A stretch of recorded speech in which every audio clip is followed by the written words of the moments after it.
Everyone in the kingdom knew one rule: never, under any circumstance, touch the Dragon King.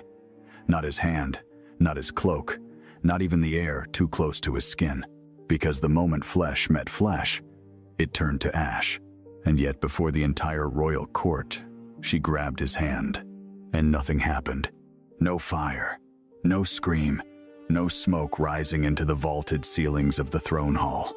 Just silence. A silence so deep it felt like the world itself had stopped breathing. And that was the moment everything began to unravel. She had always been invisible, not in the mystical sense. No magic cloaked her presence. No spell hid her face. She was simply nothing. A servant girl born without a wolf, in a kingdom where even the lowest child carried the pulse of the beast beneath their skin. Among warriors and nobles who could shift into creatures of fang and fury, she remained painfully, humiliatingly human. They called her Empty, a name whispered in corridors, laughed behind goblets, spat like something bitter on the tongue. She scrubbed floors where nobles walked. She lowered her gaze when alphas passed. She learned to make herself smaller, quieter, less noticeable than the shadows that stretched along the stone walls. Because in a world ruled by strength, weakness was not pitied. It was erased. The day of her humiliation arrived wrapped in silk and cruelty. The royal court had gathered every alpha, every noble bloodline, every ambitious eye turned toward the great hall for a ceremonial demonstration of loyalty. Servants were brought forward, one by one, to kneel before the throne and swear their service. It was a tradition meant to reinforce order, but for her, it was something else. A spectacle. When her name was called, a ripple of quiet amusement moved through the court. "Bring forward the wolfless one," a noblewoman murmured, her voice dripping with delight. She stepped forward, barefoot against cold marble, her hands trembling despite every effort to steady them. The weight of hundreds of eyes pressed down on her like a physical force. At the center of it all sat the Dragon King. He did not move. He did not speak, but the air around him shimmered with heat. Even from a distance, it was suffocating, like standing too close to a forge that had never once cooled. His presence was not simply powerful, it was wrong, unnatural, as though his body rejected the world around him, burning everything that dared come near. She had heard the stories. Servants who brushed against him gone in an instant. Guards who tried to steady him, reduced to ash before they could scream. Even his own advisors kept their distance, because the Dragon King was not just feared, he was untouchable. "Kneel," came the command. She dropped to her knees. "Swear your loyalty." Another voice followed. Her throat tightened. The words felt heavy, foreign. Loyalty implied value, purpose, worth, things she had never been allowed to possess. Still, she opened her mouth, and then it happened. A guard behind her shoved her forward, hard. Her balance broke. Her body pitched ahead before she could stop it. And in that single, irreversible moment, she reached out.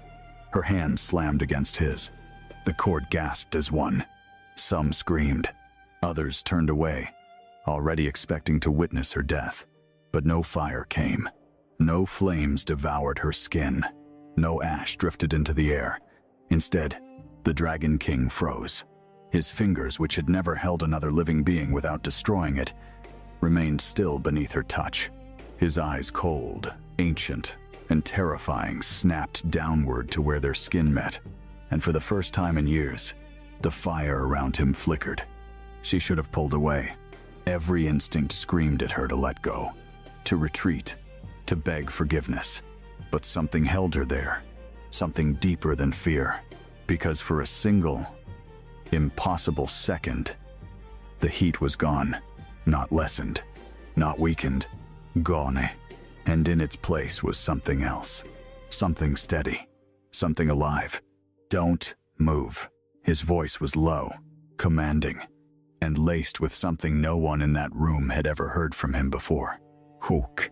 The court erupted into chaos. How is she not burning? This is impossible. She touched him. The nobles rose from their seats, whispers turning into sharp, frantic voices. Some looked at her with horror, others with calculation. But the Dragon King did not look away from her. Not once. "Stand," he ordered. She obeyed, her legs barely able to support her weight. Slowly, carefully, he turned his hand, still holding hers. Testing, waiting, watching. Nothing happened. No fire. No destruction. Only silence. "Bring her closer," he said. The command sent a wave of unease through the court. "Your Majesty," one advisor began, pale with fear. "I said bring her closer." No one dared argue again. She was guided, pushed, really until she stood directly before the throne. Close enough to feel the remnants of heat still clinging to him. Close enough to see the truth no one spoke of. The Dragon King was not in control. His power was consuming him. "Look at me," he said. She hesitated, then obeyed. His eyes burned not with flame, but with something far more dangerous. "Need. What are you?" he asked. She swallowed. "Nothing, Your Majesty." The answer echoed through the hall, and something shifted in his expression. "Nothing does not survive me," he said quietly. From that moment on, her life no longer belonged to her. She was taken not to the servant quarters, not back to the shadows, but to his chambers. A place no one entered. A place no one survived. The first night was a test. She stood across the room, every nerve in her body alive with tension as he approached. Slowly, deliberately, like a predator, unsure of its prey. "Do not run," he said. She didn't. Not because she wasn't afraid, but because something deeper had taken hold. Curiosity. His hand lifted, hesitated, then pressed against her arm. Nothing. No fire. No pain. Only warmth. A sharp breath escaped him, not from exertion, but from relief. Rav. Unfiltered. Addictive. Again, he whispered. And this time, he didn't stop at her arm. Days turned into nights. Nights into something dangerously close to routine. He tested the limits of her presence, her skin, her proximity, and each time, the same result. She neutralized him, calmed him, silenced the fire that had ruled his existence. But there was a cost. She began to feel it, not immediately, not obviously, but slowly. Something inside her drained, like standing too long in winter, unaware of the cold creeping into your bones. And beyond those walls, the court watched, waited, plotted, because power like that could not remain unchallenged. And someone had already decided, if she could touch the Dragon King, then she could kill him too. The first attempt to kill her came before dawn. She woke to the scent of smoke, but not from the king. This fire was different, thin, bitter, crawling beneath the door of the small chamber they had given her beside his own. For one frozen heartbeat, she thought his curse had finally reached through the walls and found her in her sleep. Then she saw the black oil spilling beneath the door, saw the orange glow rising beyond it, and understood the truth. Someone had locked her inside and set the corridor aflame. She stumbled from the bed, coughing, her hands scraping against stone. But the window was too narrow, the door too hot, the smoke too thick. Outside, no guards shouted, no footsteps came. Whoever had done this had chosen the hour well. She pressed both palms against the burning door, expecting pain, expecting skin to blister, but the heat sank into her like water into dry earth. The flames bent toward her, not away, toward her, and deep beneath her ribs, something ancient stirred. She gasped as the fire vanished through the cracks, rushing into her palms in ribbons of gold and crimson until the corridor beyond fell dark. When the door finally burst open, the Dragon King stood on the other side, half-dressed, barefoot against scorched stone, his eyes blazing with terror so violent it almost looked like rage. He did not look at the burned walls. He looked only at her hands. "Who did this?" he asked. She opened her mouth, but no answer came, because behind him, standing among the guards with perfect calm, was Lady Seraphine, the noblewoman promised by blood treaty to become his queen. And she was smiling. From that morning onward, the palace changed. The servants no longer called her empty where the king could hear, but their silence became sharper than insults. The nobles lowered their voices when she passed. The royal council demanded answers the Dragon King refused to give. Seraphine, beautiful as polished ivory and cold as a blade left in winter, began visiting the throne hall every day, dressed in red silk as if she already wore his fire. She never accused the servant girl directly. She did not need to. She merely asked questions in front of the court. Why had a wolfless slave survived what every warrior could not? Why did the king summon her at night? Why had his fires weakened since she came near him? And most dangerous of all, was she saving him or slowly binding him? The council listened, and fear did what fear always does in royal courts. It gave cowardice the appearance of wisdom. The Dragon King grew more restless as the whispers spread. He called her to him more often, not only when the curse flared, not only when the flames crawled up his arms and cracked the stone beneath his feet, but when the silence inside him became unbearable. At first he only took her hand. Then he began to keep her seated beside him during council meetings, where the nobles stared as though a servant on the king's right hand was a greater crime than murder.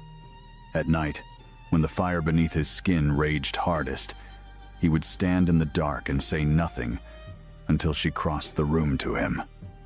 The first time she placed both hands against his chest, he trembled. The great Dragon King, conqueror of 7 wolf kingdoms, the man whose name made rival alphas kneel, trembled beneath the touch of a girl who had once scrubbed ash from his hearth. "Does it hurt?" she whispered. His jaw tightened. "Always." And that single word broke something in her, because until then, she had believed monsters did not suffer. But each time she calmed him, she weakened. Her fingers turned cold after touching him. Strange gold marks appeared beneath her skin, faint at first, then brighter, like veins filled with sunlight. She hid them beneath sleeves, but the king noticed. Of course he noticed. He noticed everything about her now, the way she swayed after standing too long, the way her breath caught when his fire surged, the way she lied when he asked if she was well. One night, he caught her wrist before she could hide it. The gold lines glowed between them. His expression darkened. "You are paying for this." She tried to pull away. "It is nothing. Do not lie to me." His voice was quiet, but the room seemed to bow beneath it. "Everyone in this palace lies to me. You will not." She looked at him then, truly looked, and saw not the king, not the curse, not the living fire, but the man trapped inside it. "If I stop," she said, "you burn." His grip loosened, not because he wanted to release her, but because the truth had wounded him more deeply than any blade. That was the beginning of his restraint, and the beginning of her danger. He tried to keep distance. She saw it in the way he folded his hands behind his back when she entered, the way he stood across the room though the fire visibly tortured him, the way he dismissed her before nightfall even when sweat burned at his temples. But the curse punished him for mercy. Without her touch, his body rejected the world with renewed violence. Candles melted before he passed them. Iron handles glowed red beneath his fingers. The stone floor cracked wherever he stood too long. On the third night, his monstrous form emerged. It began with wings, not fully formed, not free, but shadows of them tearing from his back in a storm of heat and black flame. His spine bowed. Scales rose along his neck. His eyes turned molten gold. The guards fled before he could command them to stay. Only she remained, frozen in the doorway as the Dragon King became the beast his enemies prayed he would become. He roared, and the windows shattered outward into the night. "Leave," he forced through clenched teeth. "I cannot hold it." She should have obeyed. Every sane part of her begged her to run. But then he looked at her not as a king, not as a beast, but as a man terrified of what he might do. And she crossed the broken glass barefoot. "Do not come closer," he growled. She kept walking. I said, "Leave." The flames rose higher, circling him like a living crown. She stepped through them. They bent away from her skin, then rushed into her body, bright and terrible. When her palms touched his face, the beast inside him shuddered. His claws dug into stone. His wings collapsed into smoke, and slowly, impossibly, he leaned into her hands like a starving creature finding warmth for the first time. By dawn, every courtier in the palace had heard what happened. By noon, Seraphine had turned rumor into accusation. By dusk, the royal council summoned them both before the throne. Not the Dragon King's throne, the ancient judgment seat beneath the Hall of Ashes, where kings themselves could be challenged if the council believed the realm was endangered. It was a trap, and he knew it. Still, he went, because kings who refused judgment looked guilty before history. She stood beside him in plain gray linen, surrounded by nobles in jewels and armor, feeling smaller than ever beneath the painted eyes of dead rulers. Seraphine stepped forward with a silver dagger in her hand and a softness in her voice that fooled no one. "Your Majesty," she said, "we do not question your strength, we question hers." She turned toward the court. A wolfless slave appears from nowhere, survives dragonfire, drains the king's power, and now his curse worsens whenever she is absent. "Is that salvation or possession?" the council murmured. The Dragon King's hand curled into a fist. Heat rolled across the floor. She felt it searching for her, reaching instinctively, but he held himself back. Seraphine saw it and smiled. Let her prove innocence. Let her touch the sacred flame.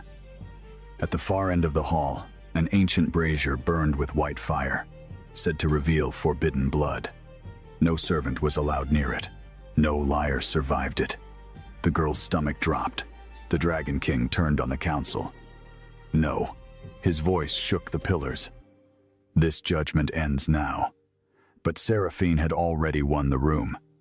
"If she is nothing," she said, "then nothing will happen." They dragged her forward. The king moved, and 20 spears lowered toward him, not because the guards could stop him, but because the council wanted the kingdom to see him choose violence for a servant. She looked back at him once. His face was carved from fury and fear. "Do not touch it," he commanded. But for the first time since she had entered his life, she did not obey. She placed her hand into the white flame. The hall exploded with light, not fire, not smoke. Light. Vast, golden, ancient light surged from the brazier and wrapped around her like a crown remembering its queen. The gray linen burned away into luminous ash, but her skin remained untouched. Across her arms, the hidden gold veins blazed into the shape of scales. Behind her, the shadow of enormous wings unfurled against the wall, not his wings, hers.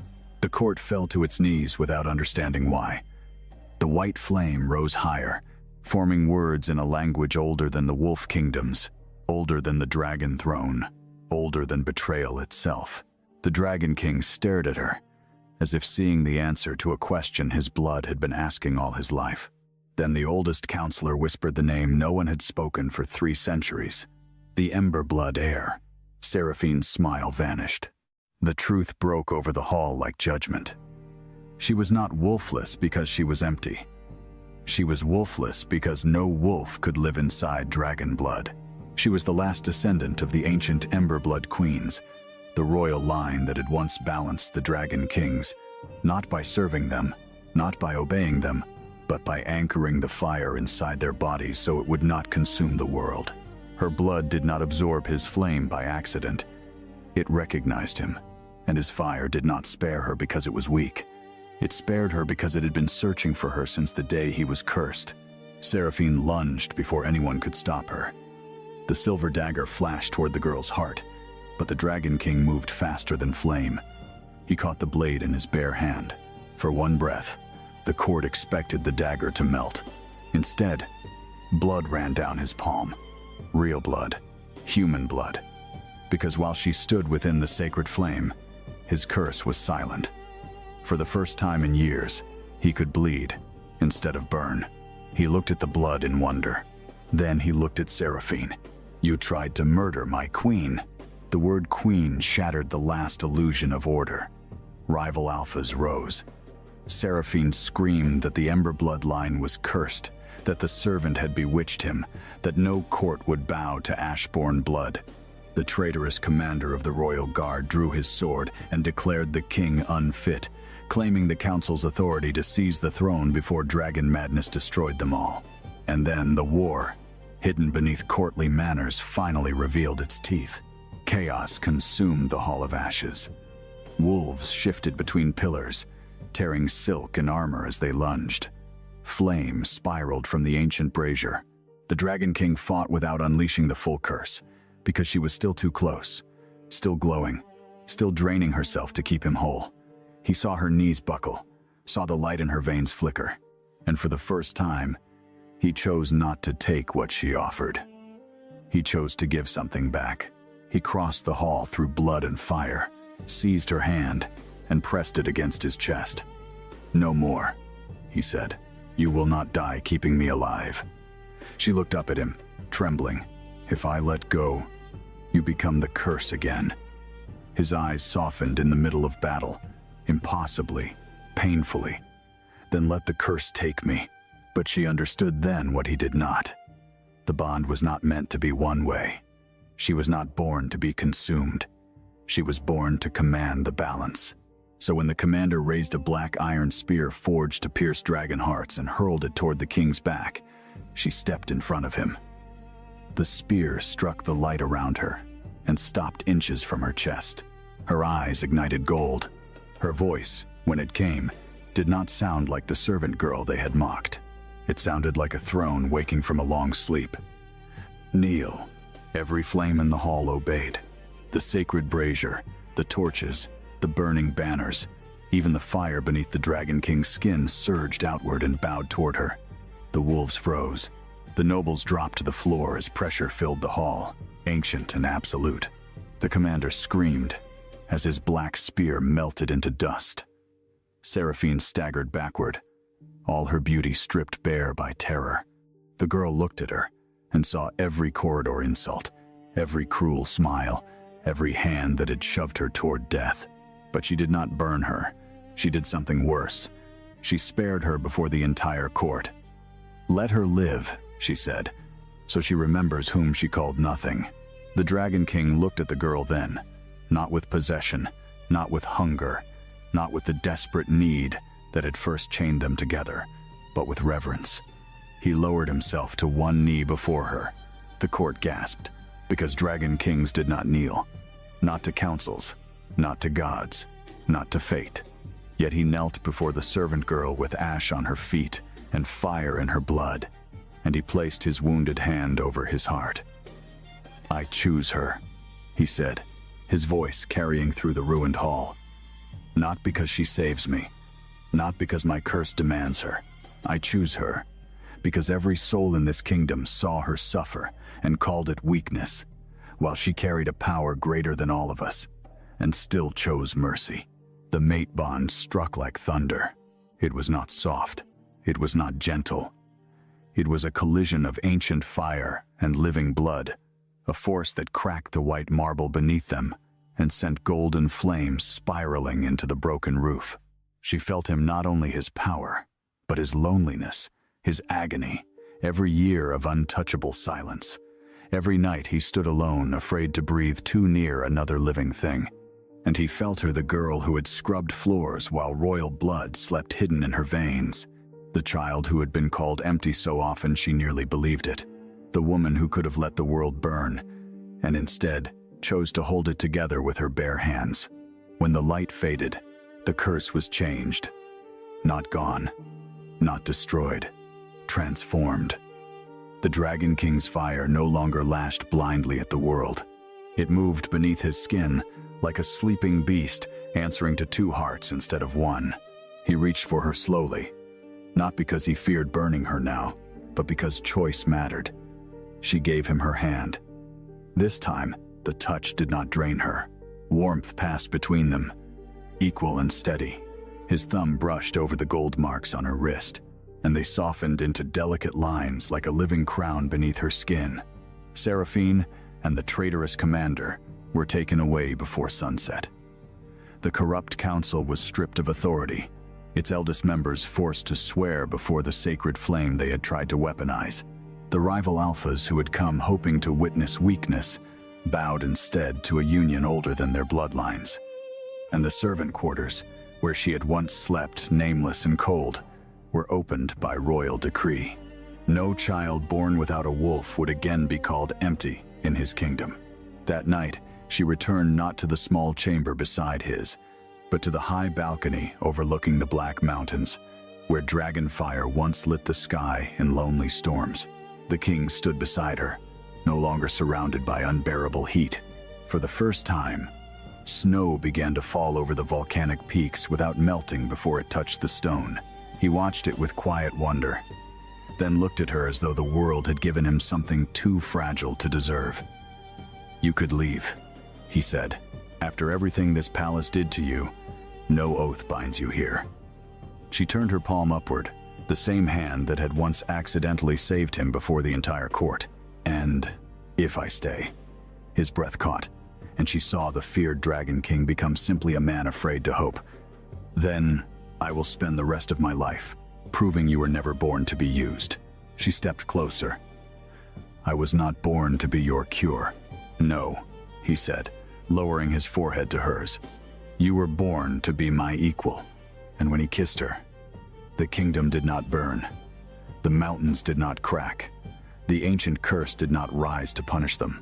Instead, deep beneath the palace, the sacred flame turned gold, and every wolf in the capital lifted its head as one, sensing the birth of a bond powerful enough to change the fate of kings. The girl once called Empty stood beside the Dragon King as the last Emberblood Queen, no longer hidden, no longer owned, no longer afraid of the fire that had tried to devour them both. And for the first time in his cursed life, the Dragon King slept with her hand in his, not because he needed her to survive the night, but because he had finally found a world that did not reject him. But peace did not come simply because the Dragon King had chosen her.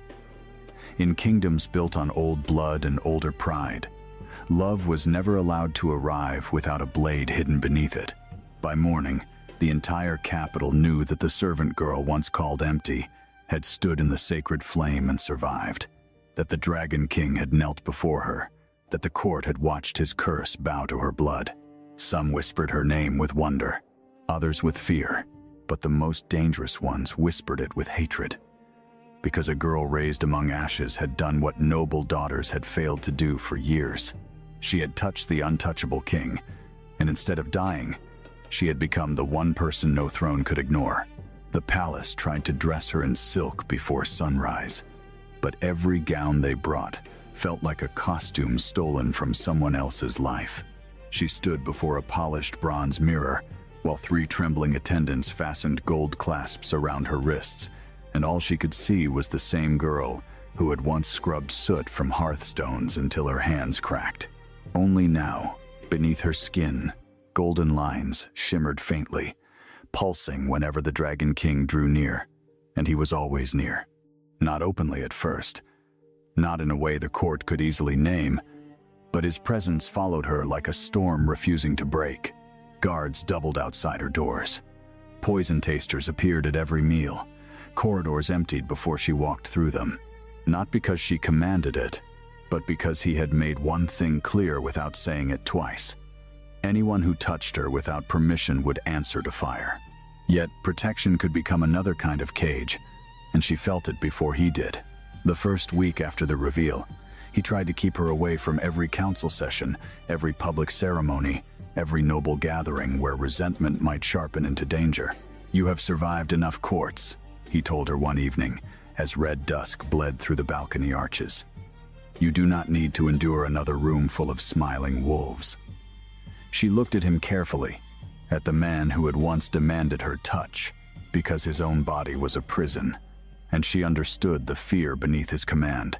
"If I hide now," she said, "they will say I am only powerful when you stand in front of me." His jaw tightened. "Let them say it. I have lived my whole life beneath names other people gave me." Her voice did not rise, but something in it made the torches flicker. "Empty, wolfless, servant, threat, curse. I will not add coward to that list. For a moment." Anger flashed across his face, not at her defiance, but at the world that had taught her to defend her own existence with every breath. Then the anger faded, leaving only the ache he did not know how to hide. "I cannot lose you," he said. And there it was, the truth neither of them had fully spoken. His need for her had begun as survival, but now it had become something far more dangerous, because a king could command armies, conquer borders, burn enemies from the earth, and still be helpless before the thought of one woman disappearing from his reach. So she went to the council chamber the next day, not behind him, beside him. The nobles watched her as though she were a flame brought indoors, beautiful, only until it spread. The remaining counselors bowed, but their eyes betrayed them. They saw the servant's posture beneath the new silk. They saw the faint gold under her skin. They saw the king's hand resting close to hers, not touching, but ready. The meeting began with land disputes from the northern wolf packs, tribute failures from border lords, and petitions from minor houses suddenly eager to prove loyalty. But beneath every word lay the same question. What was she now? A queen? A weapon? A cure? A threat? Then Lord Vare, an elderly alpha with silver hair and a voice like dry parchment, rose from his seat. "Your Majesty," he said, never once looking at her. "With respect to the old laws, no woman may sit beside the dragon throne until formally recognized by blood trial, council assent, and royal bond sealing." The chamber grew quiet. The Dragon King's eyes darkened. "Choose your next words with care." Lord Vare bowed his head just enough to avoid open rebellion. "I ask only for order. The girl's blood may be ancient, but it is unverified beyond spectacle. Sacred flame can be manipulated. Prophecy can be misread, and a mate bond, especially one formed under distress, may be a curse wearing the face of destiny." The words struck exactly where they were meant to. Her fingers went cold. A curse wearing the face of destiny. She had wondered the same thing in the darkest corner of her own heart. Did he want her? Or did his fire want her? Did she stay because she chose him? Or because her blood had been made for his? The Dragon King rose slowly, and heat rolled across the table. "You accuse your king of being bewitched. I accuse no one," Lord Vare said. "I ask for proof." Proof became the weapon they used against her. The council could not deny what the court had seen, so they demanded more. If she was truly Emberblood, she must enter the mirror crypt below the palace, where old queens had once faced the memories of their line. If she emerged with the ancestral mark, the court would recognize her claim. If she failed, the council would declare her an unstable magical anomaly and place her under royal confinement. For her own protection, the Dragon King refused at once. The mirror crypt had not been opened in 3 centuries. No one knew what waited beneath it, but the more he refused, the more the council looked at her as if she were a frightened servant hiding behind a monster. And so, before he could burn the chamber down with politics still inside it, she stood. "I will enter." His head turned sharply. "No." She met his eyes in front of them all. "Yes." The room held its breath, sensing the first true fracture between them. He leaned closer, voice low enough only she could hear. "You do not understand what ancient places take from living blood." "Then tell me." Pain moved through his expression. "I cannot. The old records were destroyed." "Then you do not know it will kill me." "I know everything this court asks of you is meant to cut you until you bleed obedience." Her heart twisted, but she did not look away. "Then let them see what rises when I bleed." The mirror crypt opened at moonrise. The entrance lay beneath the Hall of Ashes, sealed behind a door of black stone veined with gold. When the Dragon King pressed his palm to it, the stone did not burn. It recognized the altered fire in him now, the flame steadied by their bond. With a groan like the earth remembering pain, the door parted. Cold air breathed out, not the clean cold of winter, but the ancient cold of sealed grief. She descended alone because the law demanded it, though she felt him above her with every step. Their bond stretched thin between them like a thread of flame. Down below, the crypt was not a tomb. It was a palace beneath a palace, carved from obsidian and filled with mirrors taller than towers. Each mirror reflected a different version of her. In one, she was the barefoot servant girl. In another, a queen crowned in fire. In another, a corpse with gold cracks across her skin. She walked forward, and the mirrors began to whisper. They spoke in voices like women singing through smoke. Daughter, Ashborn, hidden flame, last of the line. Then the reflections changed. She saw a battlefield from centuries before. Dragon kings burning entire armies because no Emberblood queen stood beside them. She saw women with her same golden veins chained by rulers who loved their power more than their souls. She saw one queen place both hands on a king's chest and burn away into light while he survived, weeping over ashes. She stumbled back, horror tightening around her throat. This was the truth the legends had hidden. Emberblood women had not always been honored. Sometimes they had been consumed. Sometimes they had been called destiny, when the world meant sacrifice. Above, the Dragon King felt her fear through the bond and nearly broke the law to go after her. The council watched him from a distance, tense and eager, waiting for grief to make him reckless. His fists clenched so hard the stone beneath his feet cracked. In the crypt, she reached the final mirror. Unlike the others, it reflected nothing. Its surface was dark, still, and endless. When she touched it, the glass softened like water and pulled her inside. Suddenly she stood in a chamber of white flame, and before her waited a woman crowned in embers. She was older, regal, sorrowful, with the same gold-lit skin and eyes that seemed to carry every dawn ever born. "You are late," the woman said. The girl could barely breathe. "Who are you?" "The first queen who refused to die for a king." The words struck harder than any vision. The woman moved closer, her gown trailing sparks across the unseen floor. "They told you your blood exists to save him. Does it not?" The queen's smile was sad. "Your blood exists to balance fire. Balance is not surrender. It is not obedience. It is not letting a man, even a wounded one, turn your life into medicine." Tears burned in her eyes before she could stop them. "Then why does touching him feel like coming home?" "Because some bonds are true," the queen said softly. "And some truths still become chains when fear holds them too tightly." When she emerged from the crypt hours later, dawn had turned the sky pale above the broken roof of the Hall of Ashes. The entire council waited. So did the Dragon King. He looked as if he had not moved once all night. The moment she stepped through the black door, his control nearly broke. But he stopped himself, waiting for her choice, for her signal, for permission to cross the distance. That restraint, more than any vow, told her the crypt had not lied about him. He was capable of need without taking, love without consuming, power without possession. She lifted her hand. Only then did he come to her. The council saw the mark before he reached her. A crown of gold fire glowing at the base of her throat, delicate and unmistakable. Lord Vare went pale. The blood trial had not merely recognized her, it had crowned her. The Dragon King stopped in front of her, his eyes fixed on the mark, and for one fragile breath, the feared ruler of the realm looked humbled beyond words. "What did it show you?" he asked. She answered honestly, because the bond between them could not survive pretty lies. "That women like me have died saving men like you." The words landed in silence. His face changed, and she saw the wound open in him. Not anger, shame. He stepped back at once, as though his closeness itself had become a threat.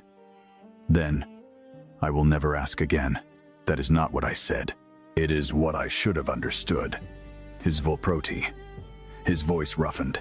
"I called you my equal before the court. Then let them send you beneath the earth to prove you deserve to stand beside me."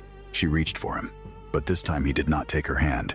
"I have spent years fearing my fire would destroy anyone who came near me," he said.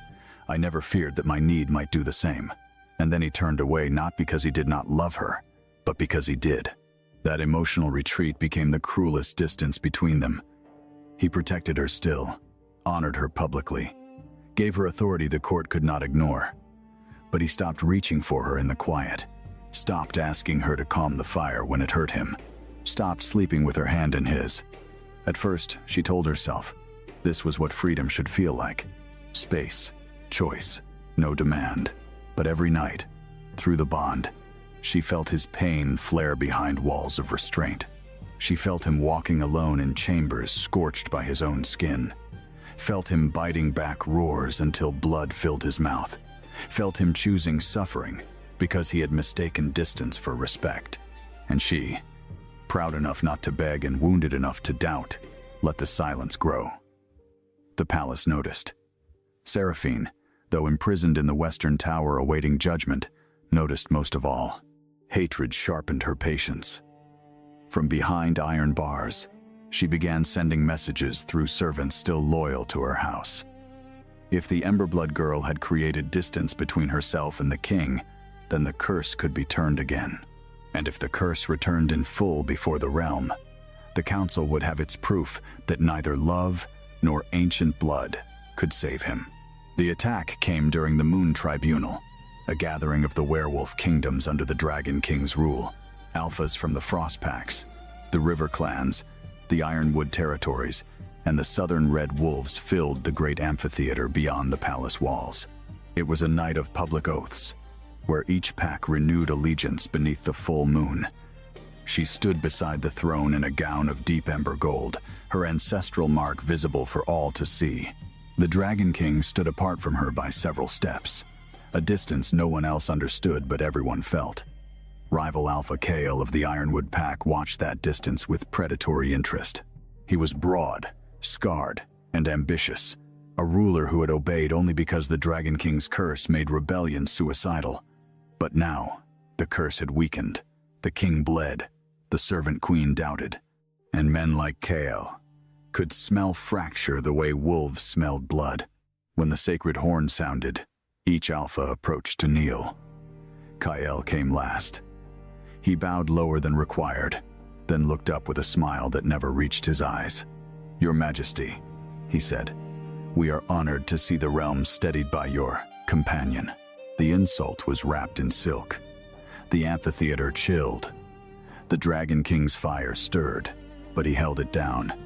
She stepped forward before he could speak. "You may address me as Emberblood." Kyle's gaze slid to her throat. Blood is easy to claim in times of fear. A murmur passed through the packs. Power is harder. Then he did the one thing no one expected. He drew a small silver chain from his cloak and threw it onto the moonlit stone between them. Attached to it was a collar blackened by dragonfire, her old servant collar. Gasps rippled outward. "I found this in the lower quarters," Kale said, "a touching relic. Tell me, my lady, does royal blood remember the feel of a chain?" The humiliation hit like a slap. Not because the collar exposed her past. Everyone knew what she had been. But because for one moment, she was back there again. Barefoot, nameless, laughed at, by people who believed cruelty was proof of rank. The Dragon King moved. She felt his rage before the flames appeared. The air warped. Stone groaned. Kale wanted exactly that. If the king unleashed fire before the assembled packs over an insult, he would look unstable, ruled by attachment, weakened by the woman he claimed as equal. She reached for him through the bond, not with magic, but with a single, silent plea. "Do not let him make me your wound." The flame stopped inches from the ground. The king's eyes burned white gold, but he did not strike. She bent, picked up the collar, and held it before the entire tribunal. Her voice carried across the amphitheater. "Yes," she said, "royal blood remembers the chain. It remembers who fastened it, who ignored it, who benefited from it, and who now fears the neck beneath it was never bowed, only waiting." Then she closed her fist. The collar melted not from his fire, but from hers. Golden flame poured between her fingers, clean and controlled. The packs went silent. Alpha Kale's smile faded. But Seraphine's true plan had not been humiliation. It had been poison, not in wine, not in food, in the sacred horn itself. When it sounded again for the final oath, the note carried a forbidden resonance, an ancient anti-dragon spell hidden in music, designed to awaken the curse and sever any balancing bond. The sound ripped through the amphitheater. The Dragon King staggered. Fire burst from his skin in a violent ring. Wolf screamed as heat slammed into the stone seats. She rushed toward him, but the force threw her back. For the first time since the bond formed, his fire did not recognize her. His eyes turned molten and empty. Wings of black flame tore from his back. Scales climbed across his face. The monstrous form returned, larger and more terrible than before. The assembled alphas drew weapons. Kale shouted, "Behold your king!" And the rebellion began. The amphitheater descended into war beneath the moon. Wolves shifted mid-leap, their bodies twisting into massive beasts that charged the throne. Dragon fire spiraled upward, uncontrolled, striking pillars and turning banners into suns. The Dragon King fought himself harder than he fought them, roaring as he tried to pull the flames inward before they reached her. She could feel him somewhere beneath the curse, trapped behind burning walls.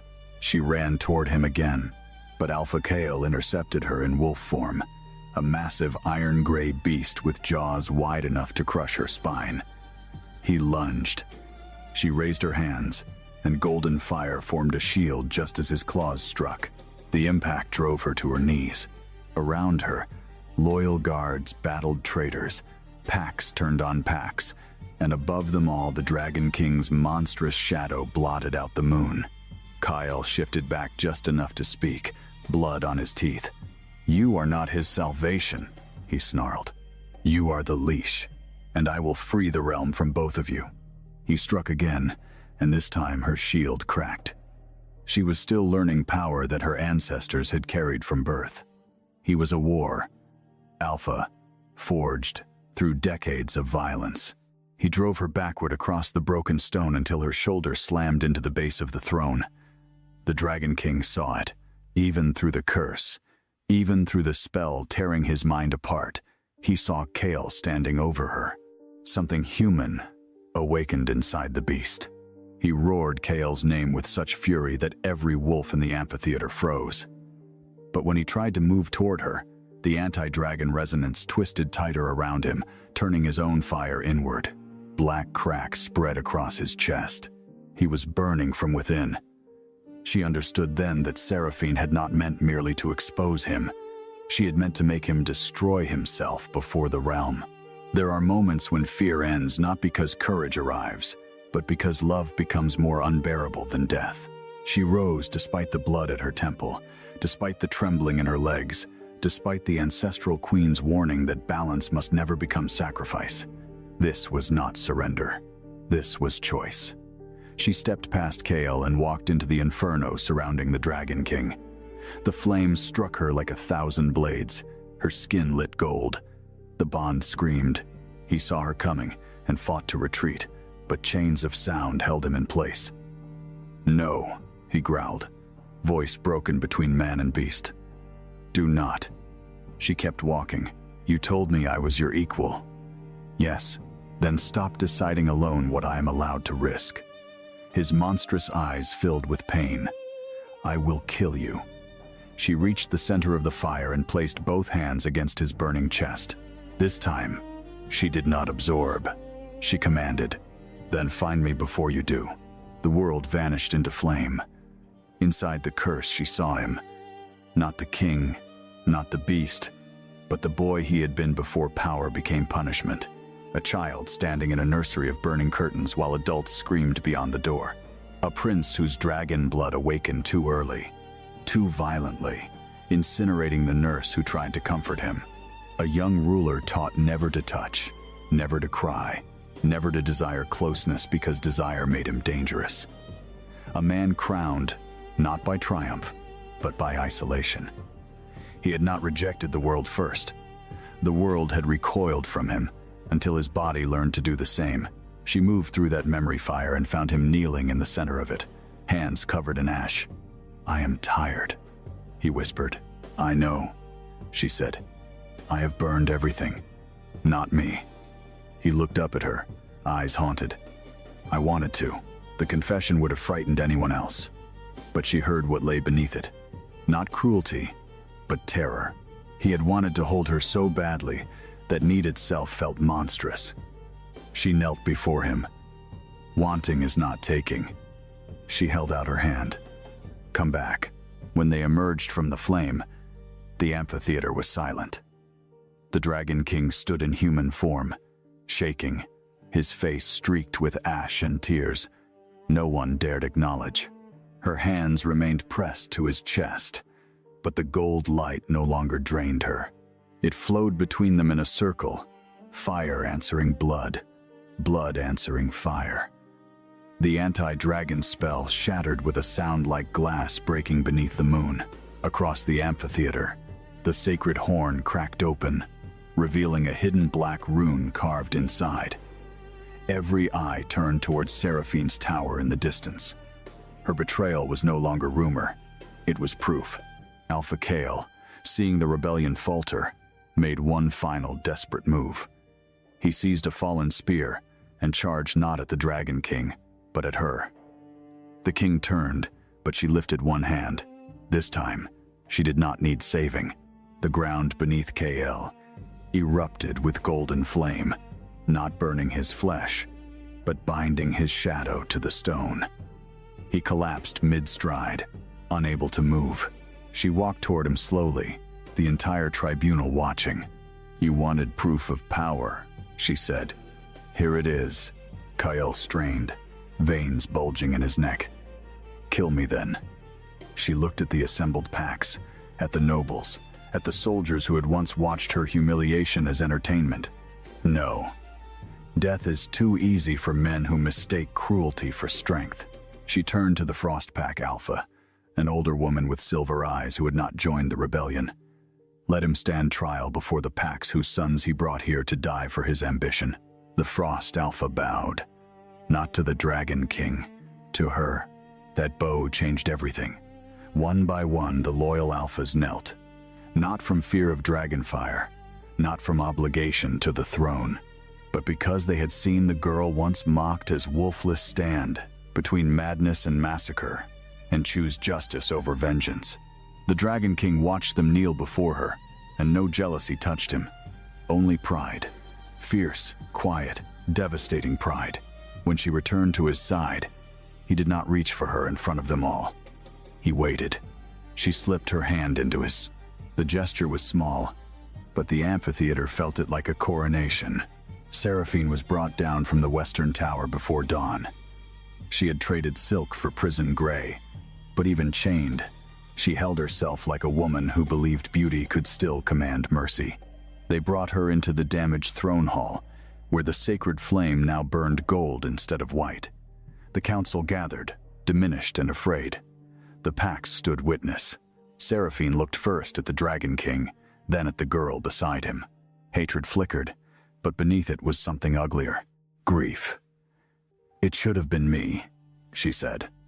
Her voice was raw now, stripped of courtly music. I was raised for him, trained for him, promised to him. Every lesson, every ritual, every breath of my life was shaped around becoming queen. Then, a servant touched his hand by accident, and destiny threw me away. For the first time, the girl saw not only the villain, but the wound that had fed her.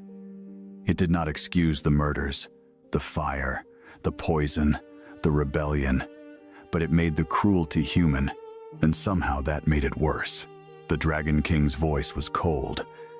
You tried to burn her alive, because she took the only future I was allowed to want. Seraphine turned to her then. Do you think mercy makes you better than me? You stand there with his hand in yours because fate chose your blood. Had it chosen mine, you would still be scrubbing floors. The words struck deep because part of them was true. Fate was not fairness. Blood was not virtue. Power did not make suffering meaningful. The girl stepped closer. You are right about one thing, she said. If my blood had never awakened, this court would have left me in chains. The hall stilled. That is why the court must change. Seraphine blinked, thrown by the answer. You expected me to deny it. I will not. This kingdom does not become just because I rose within it. It becomes just when no girl needs ancient blood to be treated as human. The sacred flame flared behind her, as if the old queens approved. Judgment was passed before sunset. Seraphine was stripped of title and sent to the northern monastery fortress, not as a guest, not as a martyr, but as a prisoner under oath, where she would spend her life healing those burned by the wars her family had funded. Lord Vare and the corrupt counselors were removed from office. Alpha Kael was delivered to the Pack Tribunal. The traitorous commander, who had survived the Hall of Ashes, confessed under sacred flame that half the rebellion had been planned months before the servant girl ever touched the king. They had always intended to overthrow him. She had merely become their excuse. That revelation spread across the kingdom faster than fear.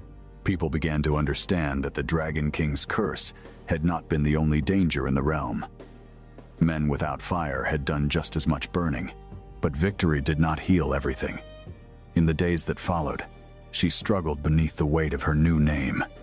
Emberblood, Queen-marked, Flamebinder, Savior.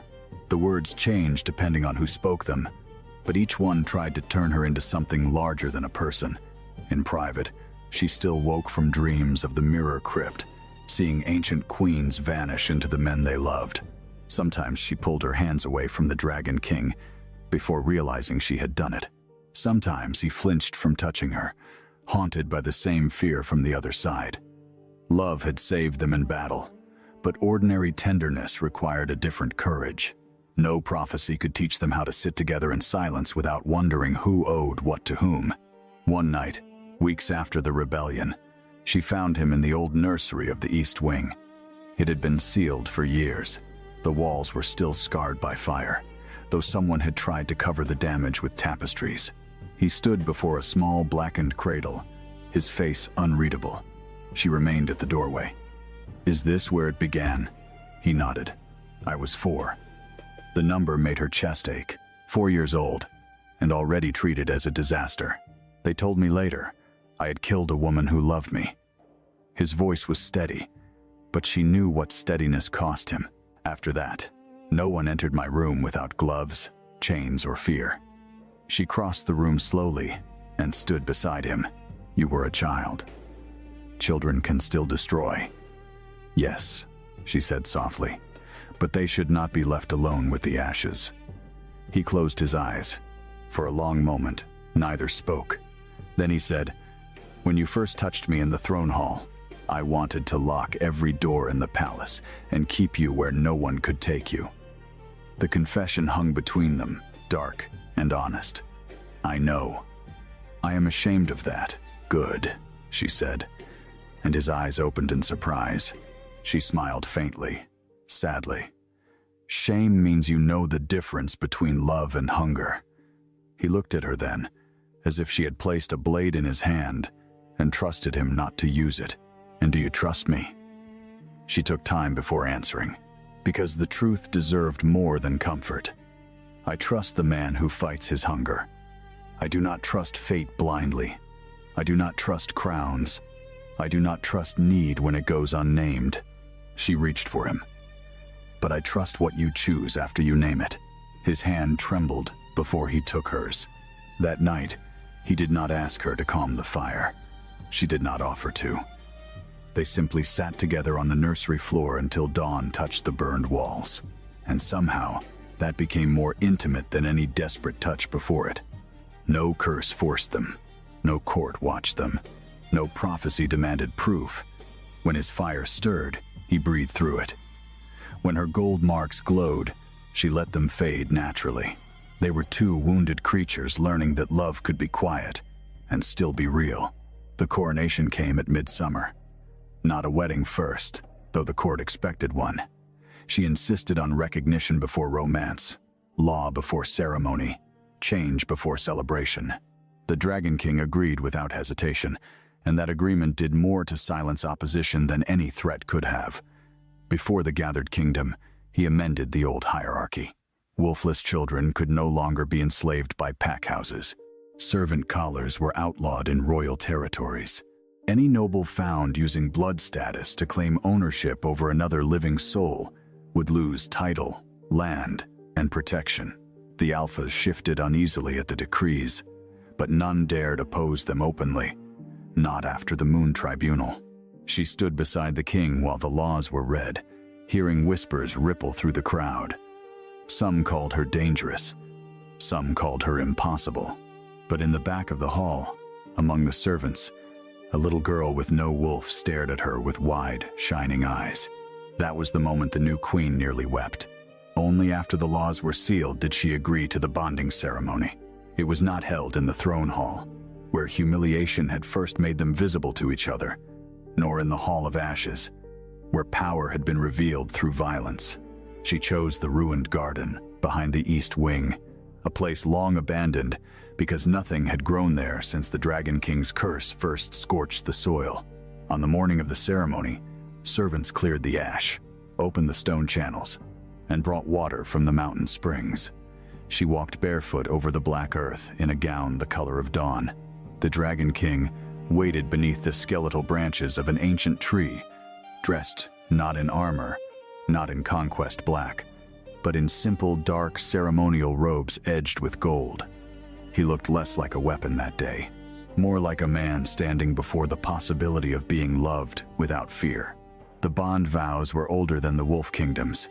He spoke first, voice low enough for intimacy, strong enough for the gathered realm. I do not claim you as cure, shield, possession, or destiny's payment. I choose you as sovereign of your own fire. I choose your will above my need, your freedom above my fear, and your life beside mine only so long as you desire it. The words moved through the crowd like wind through dry grass. Many did not understand how radical they were. She did. Her throat tightened, but when she spoke, her voice did not break. I do not bind myself to your pain as sacrifice, nor to your throne as ornament. I choose the man who came back from the fire when I called, the king who knelt not to own me, but to honor what he had failed to see. I choose your hand when it is offered, never when it is demanded. I choose the flame we carry together. Then she placed her palm against his chest, and he placed his over her heart. For a heartbeat, nothing happened. Then the dead garden bloomed, not slowly, not with the gentle patience of spring. It erupted. Black soil split open, gold-veined flowers burst from ash. Vines climbed ruined pillars. The ancient tree above them shuddered, and leaves of deep crimson unfurled across its branches like living fire. The crowd gasped as petals drifted through the air, glowing faintly before dissolving into warmth. The Dragon King looked around in stunned silence, then down at her. You did this. She shook her head, smiling through tears. No, we did. And when they kissed beneath the reborn tree, the fire that rose around them did not threaten the world. It illuminated it. Years later, songs would claim that the servant girl saved the Dragon King with a touch. Songs always preferred simple lies. The truth was harder and far more beautiful. She had not saved him by letting herself be consumed. He had not loved her by needing her more fiercely than anyone else. They saved each other in the places where power was not enough, in restraint, in truth, in the painful choice to unlearn every cruel lesson the world had carved into them. The Dragon King still carried fire beneath his skin. The Emberblood Queen still bore gold in her veins. The kingdom still had wolves with pride, nobles with ambition, borders with enemies, and histories that did not vanish because one crown changed hands. But in the palace where servants once lowered their eyes and no one dared touch the king, children now ran through the rebuilt garden, laughing beneath crimson leaves. Some had wolves, some did not. None wore collars. And on quiet nights, when snow fell over the volcanic mountains and the sacred flame burned low beneath the palace, the Dragon King would wake from dreams of ash to find her beside him, not as a cure, not as a chain, but as a choice renewed with every dawn. Sometimes he would reach for her hand in his sleep, then stop before touching, still honoring the line between need and permission. And every time, She would smile softly in the dark and place her fingers through his. Not because fate commanded her, not because the curse demanded it, but because she wanted him, because the world that once rejected him had become, in the circle of her palm. Welcome to Moonlit Romance Library. Please follow for more stories. Chapter 1: The Hall of the Moon Vow. The Moon Vow Hall of the Black Pine Pack had stood for 400 years, and in all that time, no Luna had ever been replaced in front of her own people on the night of her own renewal ceremony while wearing the ceremonial silver she had polished herself that morning. Seraphine Marlowe had that honor. She stood at the foot of the Moonstone dais where she had stood every winter for 6 years, her golden hair braided with pine sprigs in the old way, and watched her mate, her alpha, her first love, the man whose fever she had once sweated out of him with her own hands for 9 straight nights, walk into the hall with another woman on his arm. The whispers started before Roderick even reached the dais. They rolled through the packed hall like wind through wheat. "Who is that?" "A northern lady. Look at the fur on her cloak. That's White Winter Fox. That's a fortune on her shoulders. Where is she supposed to stand? There's only one place for a woman to stand up there." Roderick Blackpine was, as always, devastatingly handsome. That was the cruelest part. If he had been ugly, if he had been dull or coarse or weak-jawed, Seraphine might have convinced herself she had never really loved him. But Roderick was tall and dark-haired and built like a war poem, with gray eyes that could make a woman forget her own name when they softened, which they used to do, often, when he looked at her. They did not soften now. He walked with the northern woman past the long tables where Seraphine had arranged the winter feast herself. The roast venison she had traded 2 bolts of good linen to secure, the root vegetables from the cellar she had reorganized in September, the honey mead she had bartered from the river merchants using a credit line she had personally guaranteed. He walked past all of it as though it had appeared by magic, and he stopped at the foot of the dais, and he did not look at Seraphine. "Members of the Black Pine Pack," Roderick said, and his voice filled the hall the way it always did, like a bell rung inside a cathedral. "Honored elders, bonded families. Tonight is the night of the moon vow, when the Alpha reaffirms his bond and presents his Luna to the watching moon."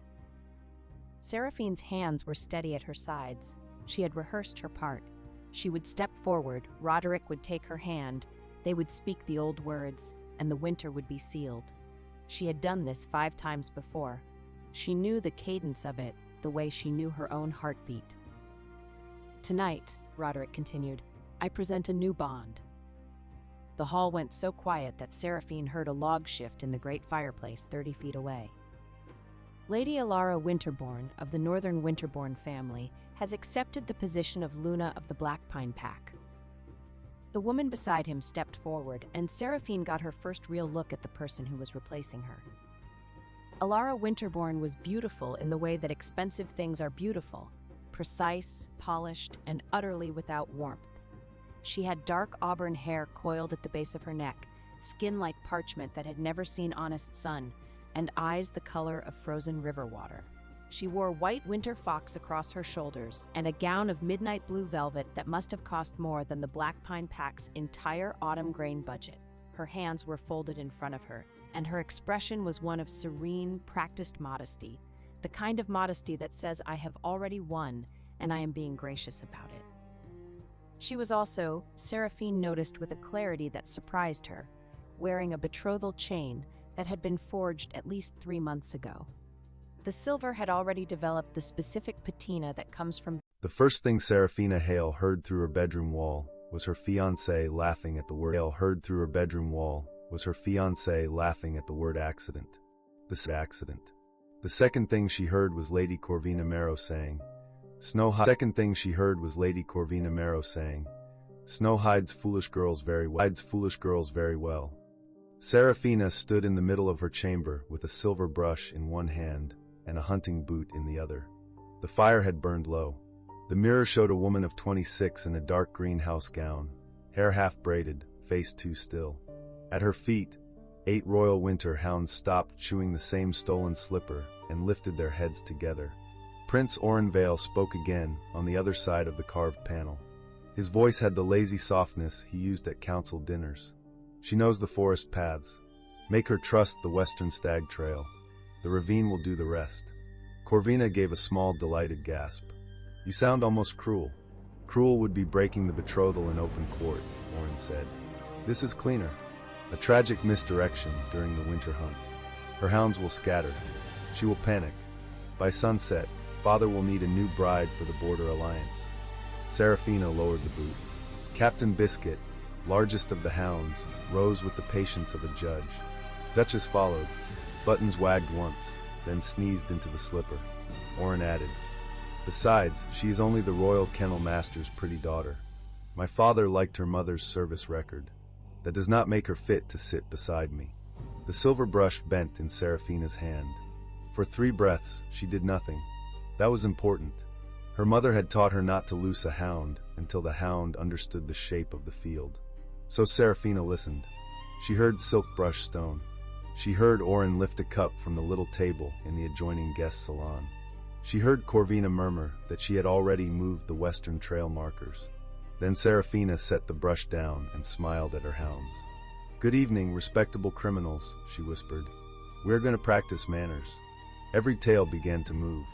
She crossed the room, opened the hidden panel, and stepped into the guest salon with all 8 hounds at her skirts.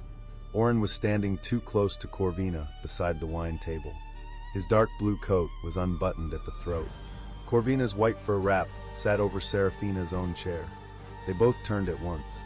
Serafina looked at the wine, the trail map, the shifted markers drawn in red ink, and the little knife Corvina had used to scrape wax from the royal hunt seals. My lord, Serafina said, my lady. Oren went pale. Suha, this is not what it appears to be. Excellent, she said, because it appears to be a planned disappearance with poor handwriting. Corvina recovered faster. She smiled with her lips and not her eyes. You should not enter rooms without knocking. Serafina lifted 2 fingers. Captain Biscuit put both front paws on Oren's chest and flattened him onto the carpet. Oren made a sound that would not have impressed a rabbit. Duchess seized the hem of his coat and dragged him 3 feet from the wine table. Buttons leapt on Corvina's fur wrap and shook it with such moral fury that white hair filled the air. Mutton, who had never respected royalty, placed one enormous paw on Oren's stomach and licked his chin. Call them off, Oren shouted. You wanted me lost in a ravine, Serafina said.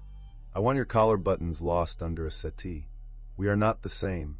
Corvina shrieked when Pepper caught the sash of her gown and pulled it loose enough to tangle her ankles. No one was hurt. Only tailoring suffered. The hounds had been trained to catch sleeves, cloaks, straps, and pride. They did their work with frightening cheer. Serafina stepped over Oren's boot and took the trail map. She took the scraped seal knife. She took the little red pouch of false markers from Corvina's hand while the lady was busy trying to save her sleeve from foxglove. Oren tried to rise. Captain Biscuit lowered his head and breathed directly into the prince's face. He has eaten boiled cabbage, Serafina warned. Make choices with that knowledge. Oren froze. For one wild moment, laughter climbed Serafina's throat. It was sharp and bright and wrong. She let it out anyway. The sound startled Corvina more than the hounds had. Serafina backed toward the panel. I will send someone for the furniture. You may want new furniture.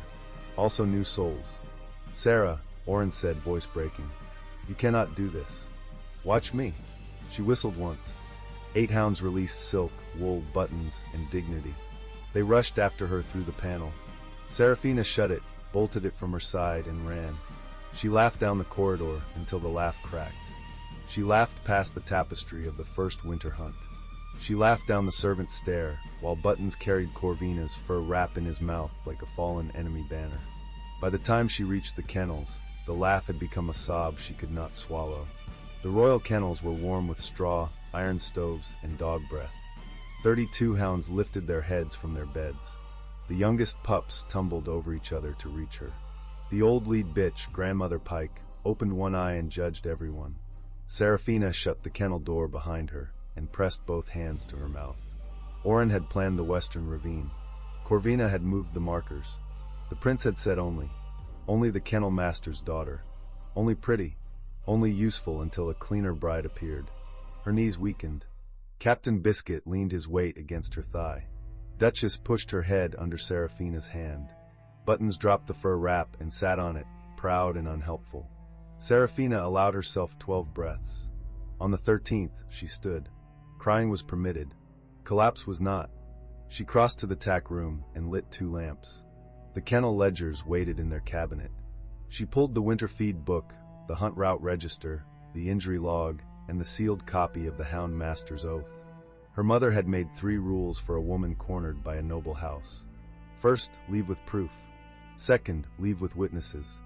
Third, leave loudly enough that silence becomes suspicious. Seraphina took all 3 rules personally. She packed the ledgers in oilcloth. She strapped grain pouches to 6 sled harnesses. She opened the iron cage where the hunt whistles hung and took the black horn whistle that had belonged to her mother. Then she paused at the smallest hook. A child's whistle hung there on a frayed blue cord.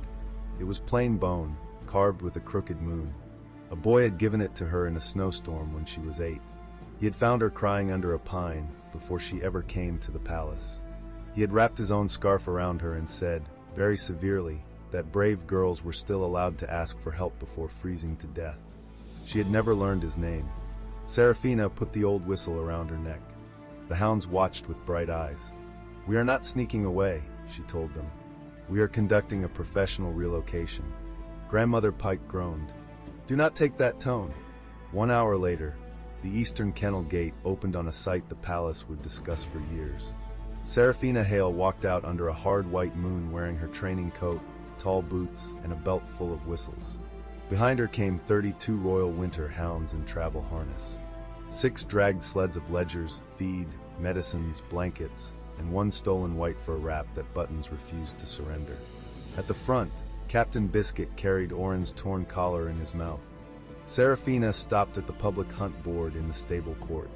She pinned the red pouch of false trail markers beside the royal map. Under it she wrote, in the bold hand her mother had beaten into her, "The Western Trail was tampered with. Ask Prince Orin why." After a moment, she added, "Do not feed traitors to the hounds. It upsets the hounds." The stable boys read it twice. One of them whispered, "Mistress Hale, where are you going?" "To the border," Seraphina said. "The hounds require fresher company." Captain Biscuit wagged. No one stopped her. By dawn, the palace bells were behind them. The city road lay buried under clean snow, and Seraphina had cried enough to leave salt on her scarf. Her hounds moved around her in disciplined waves. Some ran ahead to read the wind. Some guarded the sleds. Buttons kept trying to wear Corvina's fur wrap and falling sideways into drifts. Seraphina should have gone south to her mother's cousin. She should have sought a magistrate. She should have stayed in the palace and forced a hearing before Orin could prepare his lies. Instead, she had chosen the border road. The border was where grain shortages were whispered about in the palace kitchens. It was where soldiers wrote complaints that disappeared inside sealed offices. It was where her mother had once said truth traveled faster because hungry men had less patience for court perfume. It was also the road Orin would least expect a kennel woman to take with 32 hounds and several sleds of incriminating paper. At mid-morning, Grandmother Pike stopped beside a frozen ditch and growled. Seraphina raised a fist. Every hound halted. The road ahead curved through black firs. Beyond the firs came the low iron sound of horses moving under armor. Not palace riders. The rhythm was heavier, colder, controlled by people who expected ambush and had survived many. Captain Biscuit moved in front of Seraphina. "Easy," she said. The first rider appeared between the trees. He was tall even on a tall black horse. A charcoal cloak hung from shoulders built for war rather than court. His hair was black, wind-torn, and swept back from a face cut with hard lines. A scar crossed the edge of his jaw. His eyes were the pale steel gold of an alpha who had stopped asking rooms for permission years ago. Behind him rode 20 border soldiers, all lean, all cold, all watching the hounds with the same wary calculation. The lead rider reined in. Seraphina looked up at him. He looked down at her sleds, her hounds, her red eyes, and the stolen fur wrap currently wrapped around Button's middle. "Is this a rebellion?" he asked, "or a kennel exercise with poor paperwork?" Seraphina wiped her face with the back of one glove. "That depends who is asking. General Rurik Voss of the Frost March." She stiffened. Every servant in the palace knew that name. The border Alpha General was called cold-blooded by people who had never spent a winter without firewood. He had broken raider sieges, dragged 3 corrupt quartermasters to judgment, and once refused to bow to Oren at a feast until the prince apologized to a wounded soldier. Rurik's gaze moved over the hounds again. "And you are?" "Seraphina Hale, Royal Hound Trainer. Former fiancée of Prince Oren, unless he has developed courage during breakfast." One of the soldiers coughed. Rurik did not blink. "Former? He planned to lose me in a ravine during the winter hunt. I objected with dogs." The general's horse shifted. Rurik's gloved hand tightened on the reins. "Did you kill him?" he asked. "No." "Did the dogs?" "Also no. They mauled his tailoring." A second soldier turned his face away. Rurik leaned slightly forward. Snow dusted the black sweep of his hair. "You left the palace with every royal hound." "Not every hound," Seraphina said. "I left 3 elderly spaniels. They are politically unreliable." For a moment, his mouth changed. It was not a smile. It was the memory of one. Then a cartwheel cracked behind his line. A grain wagon lurched sideways in the road. 2 soldiers jumped down to steady it. One sack fell from the back, burst against a stone, and spilled pale kernels across the snow. Seraphina smelled the problem before anyone spoke. The hounds smelled it too. Grandmother Pike lowered her nose. Captain Biscuit sneezed and looked offended. Rurik turned in the saddle. "Hold that sack." Seraphina walked past him without asking. A border sergeant moved to block her, then stopped when 32 hounds politely considered removing him from the path. She crouched beside the torn sack. Wheat should smell dry, grassy, faintly sweet. This smelled of cellar mold, river silt, and something sharp that belonged in mortar. She pushed her fingers into the grain and rubbed. Grit scratched her glove. "Sand," she said. Rurik dismounted in one smooth motion. He landed close enough that she felt the impact through the frozen road. "How much?" Seraphina lifted a handful. Grain and pale grit slid between her fingers. "Enough to cheat a scale. Enough to break teeth. Enough to starve a keep while the ledger says you were fed." The nearest soldiers went very still. Rurik crouched beside her. His shoulder nearly brushed hers.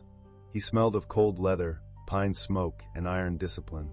Up close, his face looked younger than the stories and more tired than the scar allowed. "Can your hounds track where the sand entered the sacks?" he asked. Seraphina glanced at the torn seal. The wax mark was royal blue, but the press had slipped.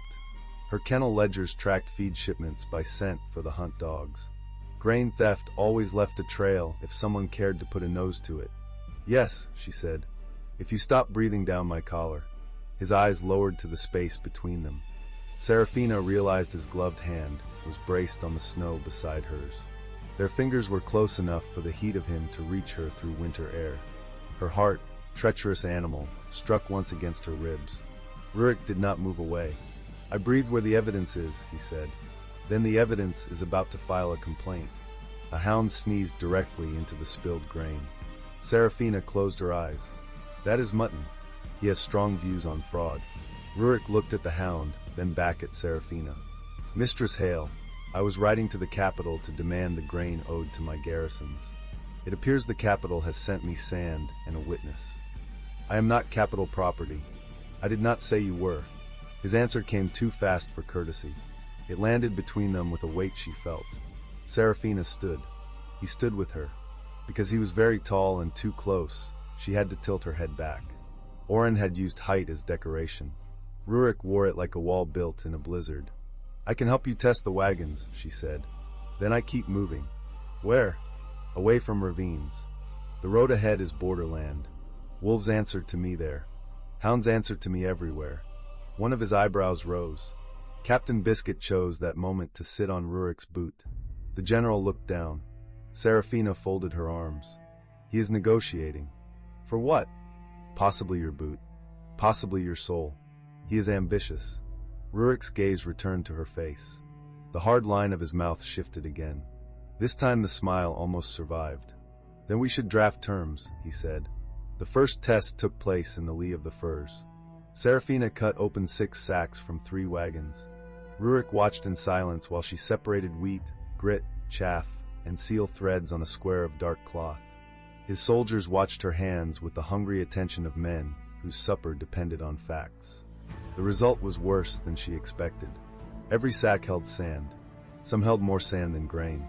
The mold hid at the center, where a careless inspector would miss it. 2 sacks had dead beetles. One had a pebble stamped with blue quarry dust from the capital's North Chapel works. Serafina held that pebble in her palm. "This is not border sand," she said. "This came from the palace district." Rurik's jaw tightened. The quartermaster swore the wagons were sealed at the royal granary. He may have sworn truthfully. Someone could have filled false sacks before sealing, or changed them in a holding yard. "Can your ledgers prove that?" "My ledgers prove what the kennels received. They include cent notes for hound feed and hunt grain stores. My mother believed numbers lied less when dogs checked them. Your mother was sensible. She was terrifying." "Good." Serafina looked up. Rurik's face had gone flat again, but his eyes were on her fingers.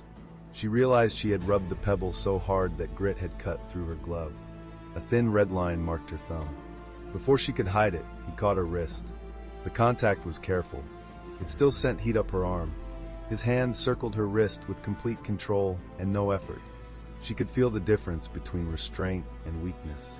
He had both strength and the decision not to use it. "Small cut," she said. "Open skin in winter is not small. You command armies. Do you inspect every thumb?" "Only the ones holding evidence." His thumb pressed the heel of her glove back. The motion exposed the cut. He took a clean strip from inside his cloak and wrapped it around her thumb with efficient hands. Serafina meant to make a remark. The words left her when his knuckle brushed the inside of her palm. Rurik looked up. The space between them changed. Snow moved through the fir branches. The soldiers' voices faded. His fingers still held her wrist. His eyes had lowered to her mouth for one dangerous beat before returning to her face. "Mistress Hale," he said quietly, "you are shaking." "I walked all night. That is not the only reason." Serafina should have pulled away. Instead, she leaned half an inch closer, angry that he had noticed, angrier that the notice did not feel cruel. "Do you always diagnose witnesses?"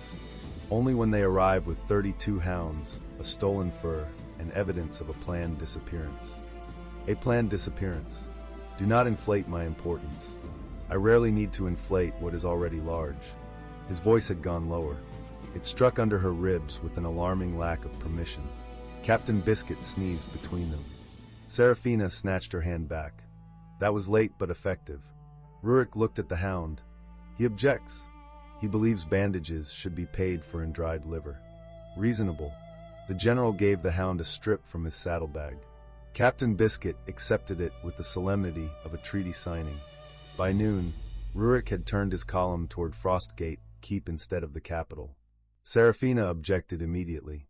"I said I would help test wagons. I did not agree to become a military attachment." "You have no safe lodging on this road," Rurik said. "Prince Oren will send riders. My keep has walls, witnesses, and enough legal clerks to make a liar regret literacy." That sounded almost charming until the clerks. "My charm is rationed. Your soldiers must suffer. They are alive." He said it without pride. Serafina heard the cost under it. They rode with her hound caravan between the grain wagons and the cavalry. Rurik offered her a spare horse. She refused and walked beside the sleds until the road iced over near a narrow bridge. Buttons slipped first. The sled lurched. Serafina grabbed the trace line, lost her footing, and slid toward the bridge rail. Rurik reached her before the hounds could. One arm locked around her waist and pulled her back against his chest. His other hand caught the sled rope. The motion stopped her hard enough to knock breath from her lungs. For one suspended second, Serafina stood pressed against him from shoulder to hip. His cloak wrapped around her side. His body was winter hard and living hot. She felt his breath at her hairline. "Still objecting to military attachment?" he asked against her ear. Her pulse did something humiliating. "I object to bridges that betray women in public.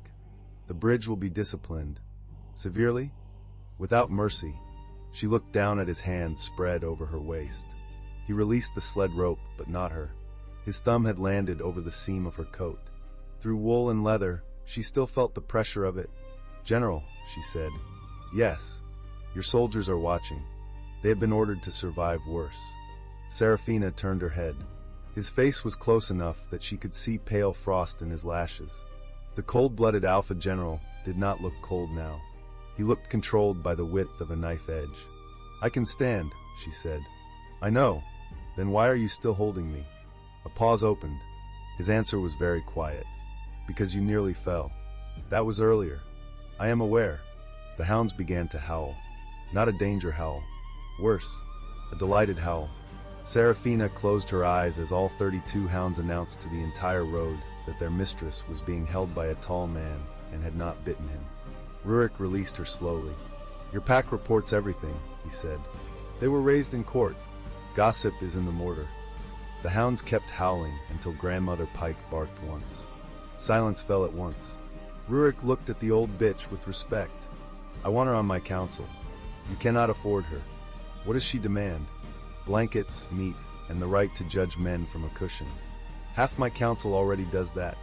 Serafina laughed before she could stop herself. The sound surprised them both. Rurik looked at her as if the laugh had shown him a door he had not known existed. Serafina looked away first. Frost Gate Keep rose from the border cliffs at dusk.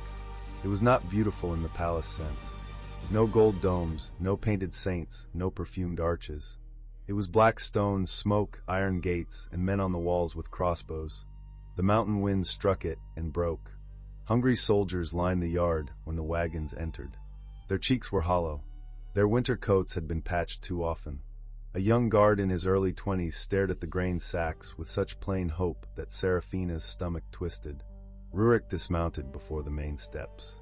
"No sack opens for the kitchens until Mistress Hale and my quartermaster inspect it," he ordered. "Any man who steals before inspection eats sand first." The soldiers managed a tired laugh. A young woman in a brown grainwatch coat pushed through them with a ledger under one arm and a steel staff across her back.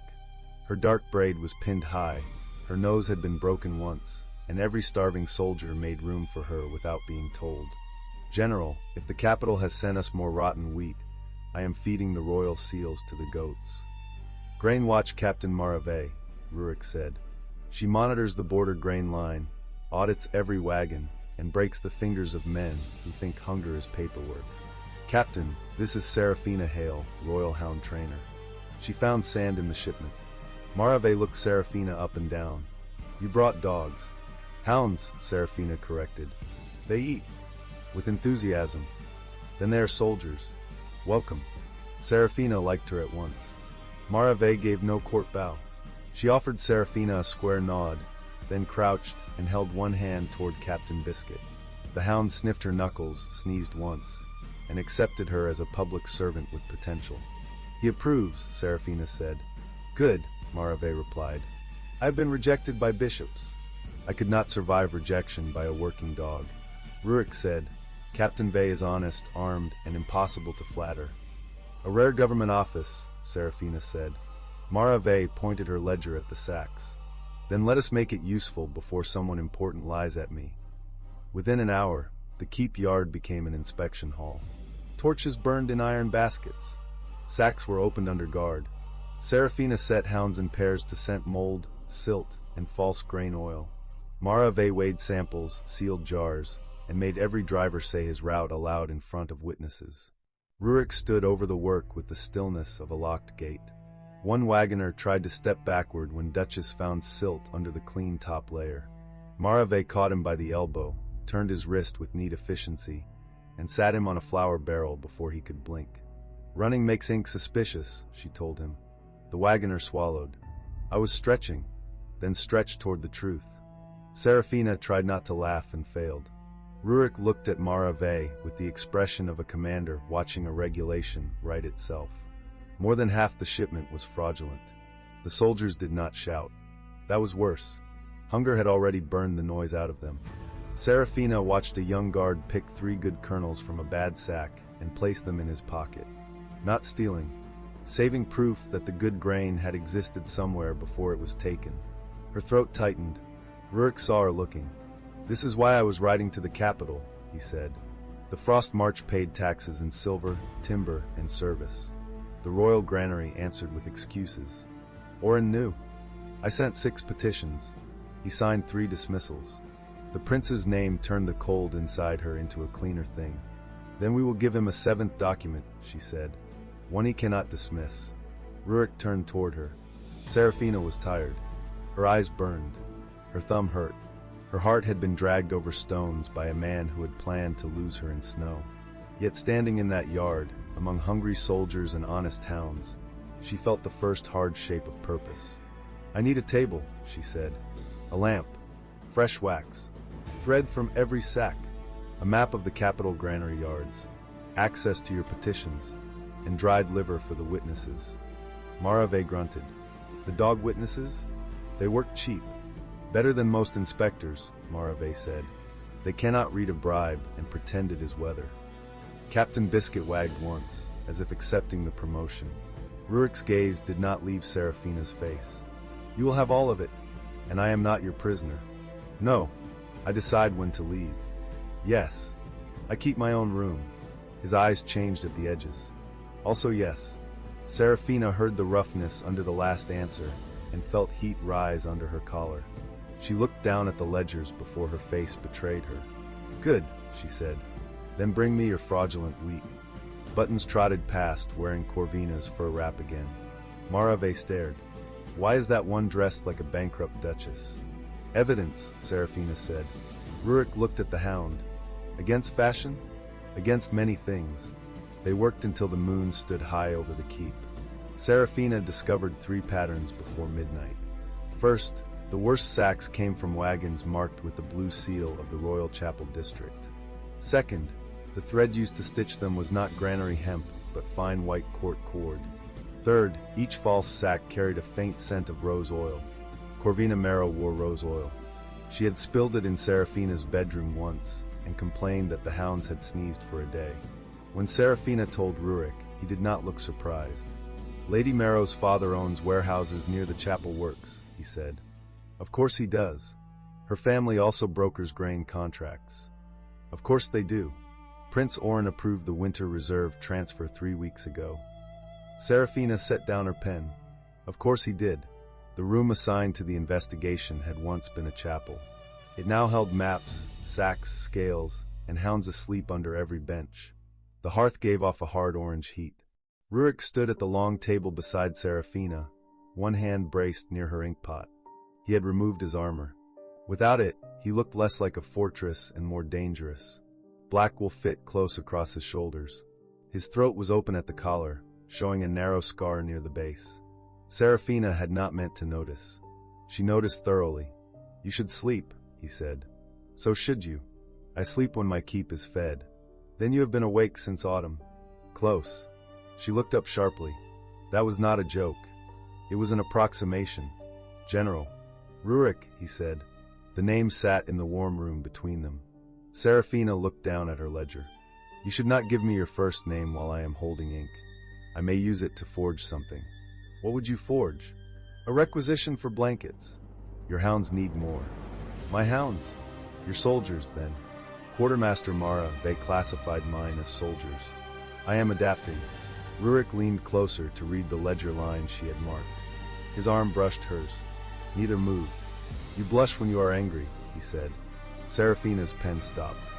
I do not. You do. That is not useful evidence. It tells me when to stop speaking, and yet you continue, because I also want to see what happens. Her breath caught. The silence turned thick. Rurik's shoulder remained against hers. His hand shifted on the table, not touching her, close enough that one small movement would change the night. Serafina could smell soap on his skin under leather and smoke.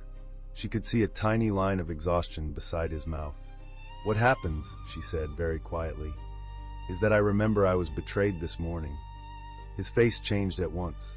He drew back by half a step, not in rejection but in discipline. Then I stopped. The loss of heat annoyed her. The gentleness annoyed her more.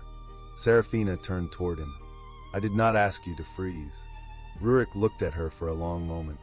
Tell me where the line is. I will stand on the correct side. That sounds very noble. It is practical. I do not want to become another man who takes your choices.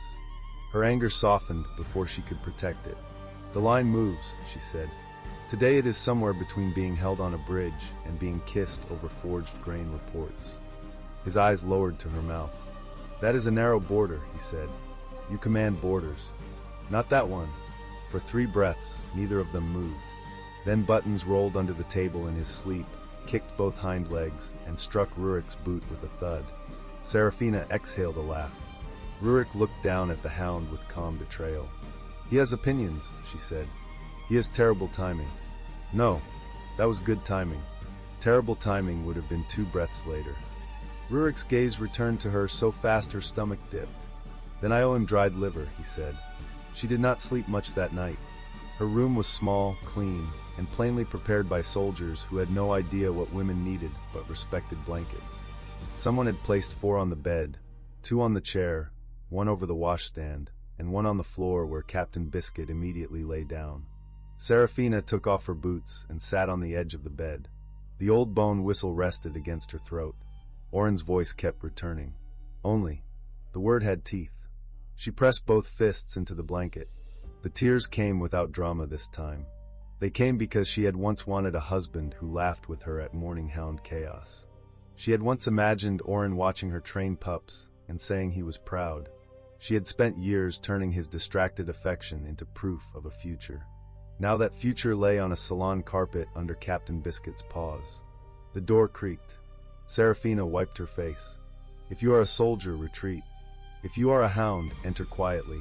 Grandmother Pike pushed the door open with her nose. Behind her stood Rurik holding a covered cup. Seraphina sat straighter. "You are not a hound. I brought one as a credential." Grandmother Pike walked in and took the rug. Rurik remained outside the threshold. Marave makes a winter herb drink. It tastes like boiled pine in punishment. It helps with shock. You're selling it poorly. I am honest about beverages. She stood and crossed to the door. He handed her the cup without stepping inside. Steam curled between them. "Thank you," she said. His gaze moved over her face. He saw the tears. He did not mention them. "There will be riders from the capital by morning," he said. "Oren will call you unstable. He will call the hound stolen property. He may claim you attacked him without cause. I left the trail markers on the hunt board." "Good. I took the knife." "Better. I made his collar a dog toy." This time Rurik did smile. It was small, brief, and devastating. "Necessary," he said. Seraphina looked down at the cup because looking at him became difficult. "I am not unstable," she said. "I know. I am angry and embarrassed and apparently wanted dead, but I am not unstable. I know.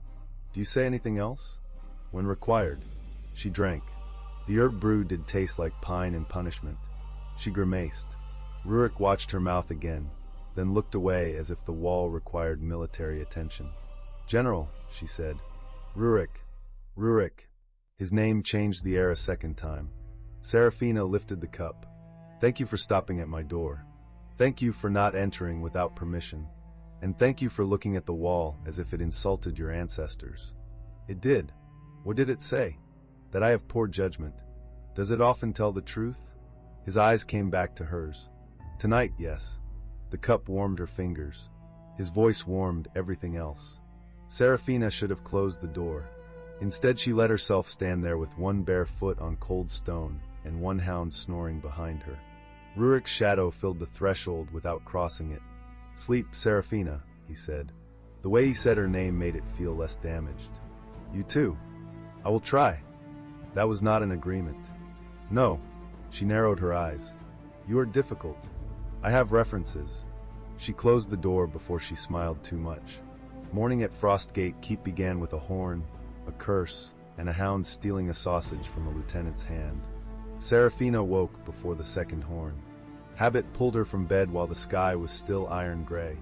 At the palace, this was the hour she crossed the kennel yard with warm mash, brushed snow from every muzzle, and greeted each hound by title.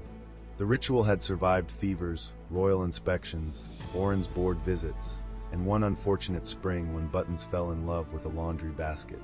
She found the Frostgate hounds, her own hounds, and 4 suspicious border mutts gathered in the lower yard around a cook who looked prepared to resign from life. Seraphina put 2 fingers to her mouth and whistled. Every dog sat. The cook almost dropped the sausage pan. Rurik stood near the armory steps with a mug in hand. He wore no cloak despite the cold. His black training shirt clung to his shoulders, and his hair was still damp from washing. Serafina's brain, usually competent before breakfast, mislaid several useful thoughts. He watched her line the hounds in rows. "Good morning, honorable criminals," she said. 36 tails moved. "Captain Biscuit, you look innocent. That means you are guilty. Duchess, stop judging the cook. He has suffered enough. Mutton, remove your paw from that boot. It still contains a lieutenant. Buttons, if you are wearing stolen fur before sunrise, you must at least stand straight." The soldiers gathered on the steps began to grin. Serafina moved down the line, touching each nose. Every hound gave a different greeting. Captain Biscuit pressed his forehead into her palm. Duchess offered one paw. Mutton leaned so hard she had to brace. Grandmother Pike allowed one royal tap, and then looked away in contempt. When Serafina reached the young pups, she crouched. "And good morning to the tiny disasters. Did we dream of eating glove leather? We did. Did we repent? We did not." A laugh broke from the soldiers. Rurik's mug had stopped halfway to his mouth. Serafina straightened and caught him looking. For once, the general did not hide it. "What?" she asked. "I have watched men confess under interrogation with less discipline than those pups show for you. Pups respond to consistency, food, and being told when they are ridiculous. Men are less advanced." The soldiers laughed harder. Rurik's gaze warmed. "You may brief my officers after breakfast. On grain fraud. On being less advanced than pups." She pointed at him. "Do not tempt me before tea."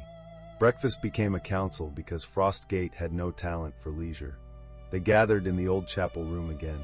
Marave brought porridge thinned beyond pride.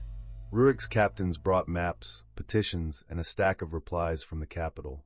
Serafina read them with growing rage. The palace had dismissed every complaint as border exaggeration. The Crown Office claimed weather delays. The Granary Office claimed rodent loss. Oren had signed one note in his own hand. General Voss must learn that hunger makes wolves dramatic. Serafina stared at that line until the ink blurred. "Will we set beside hit?" His knee brushed hers under the table. It might have been accidental. It did not move. "He wrote this while my men were cutting mold from bread," Rurik said. "He wrote it because he has never watched a young border guard save 3 kernels in his pocket," she answered. A captain with a scarred cheek looked up. "You saw Tobin do that?" "Yes." The room quieted. Serafina closed the letter. "We need more than proof of bad grain. We need proof of intent, profit, and chain of custody. If this is only incompetence, Oren will blame a clerk. If it is theft, he will blame a dead clerk. If Lady Marrow's family is involved, they will blame a foreign merchant." Marave nodded. "Then we need their own numbers." "And scent," Serafina said. "Numbers can be copied. Scent travels poorly through lies." Rurik pointed to the capital map. 3 places: Royal Granary, Chapel Warehouse, North Weighing Yard. The wagons passed all 3 before coming to us. "The rose oil was in the sacks," Serafina said. "Corvina touched them, or her personal servants did." One officer frowned. "Could perfume cling that long? To court cord, yes. To wax, less so. To hounds, forever, because they are petty archivists." Duchess lifted her head from under the table, as if sighted. Rurik leaned toward the map. His shoulder touched Serafina's again. This time the contact lasted. "If I ride to the capital now, Oren will bar the gates. He cannot bar the winter hunt." Marave's eyes sharpened. Serafina tapped the marked route register. "All noble houses must attend in 3 days. The hunt opens the Old Oath Road. Hounds, riders, grain sponsors, chapel officers, and border envoys gather in one place. If I accuse him there, he cannot hide the accusation inside a clerk's drawer." "Dangerous," Rurik said. "Yes." "Public." "Yes." "He already planned to lose you there.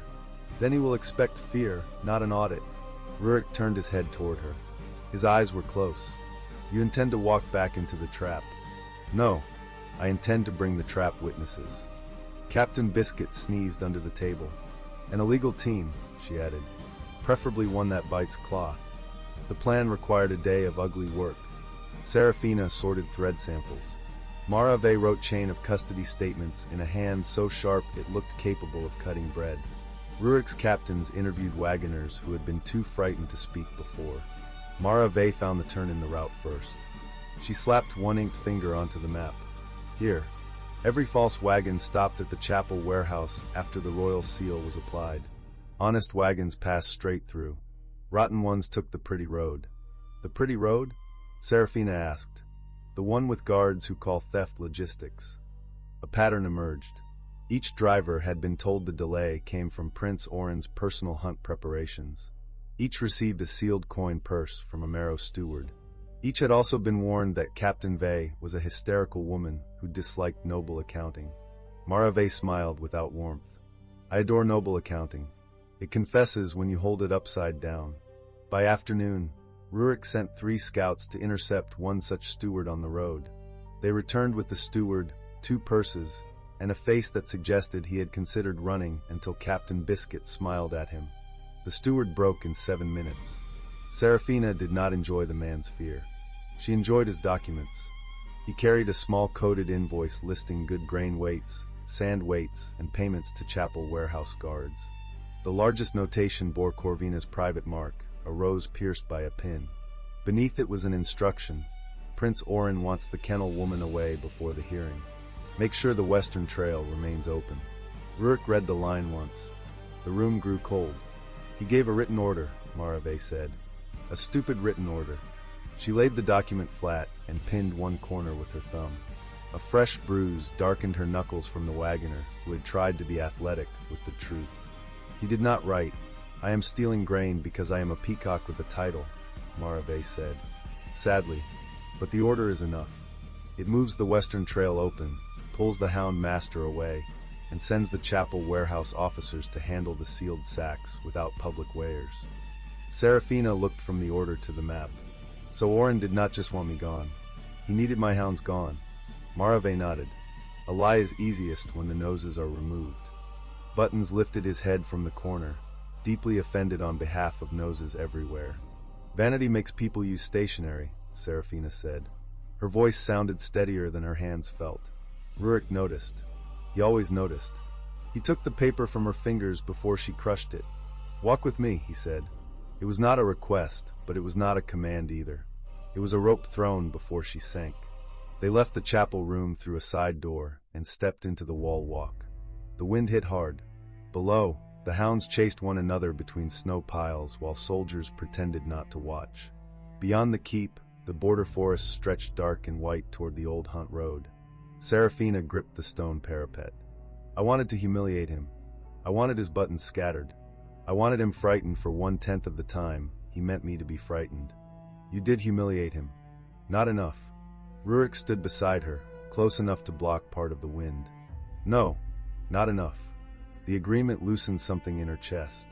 People keep expecting me to be sad in a quiet way, she said. I am sad, but I also want to knock his teeth loose with a ledger. A heavy ledger? The feed register from last winter. 400 pages. Excellent spine. Practical. She looked at him. Rurik's face remained serious, but his eyes were not. That nearly undid her. Serafina laughed once, then covered her mouth. The laugh shook into a sob. She hated that. She hated him witnessing it.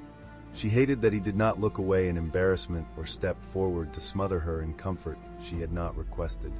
He simply opened his cloak. Not his arms. His cloak. The offer was absurdly formal and dangerously intimate. That is not a military tactic, she said. It is shelter. Shelter often becomes tactic in male hands. Then take the cloak, not the man. She looked at the black wool hanging open. He was letting cold into his own shirt. The wind cut across the wall and lifted her hair from its braid. She stepped closer before courage could cool. Rurik wrapped the cloak around her shoulders. For a while neither spoke.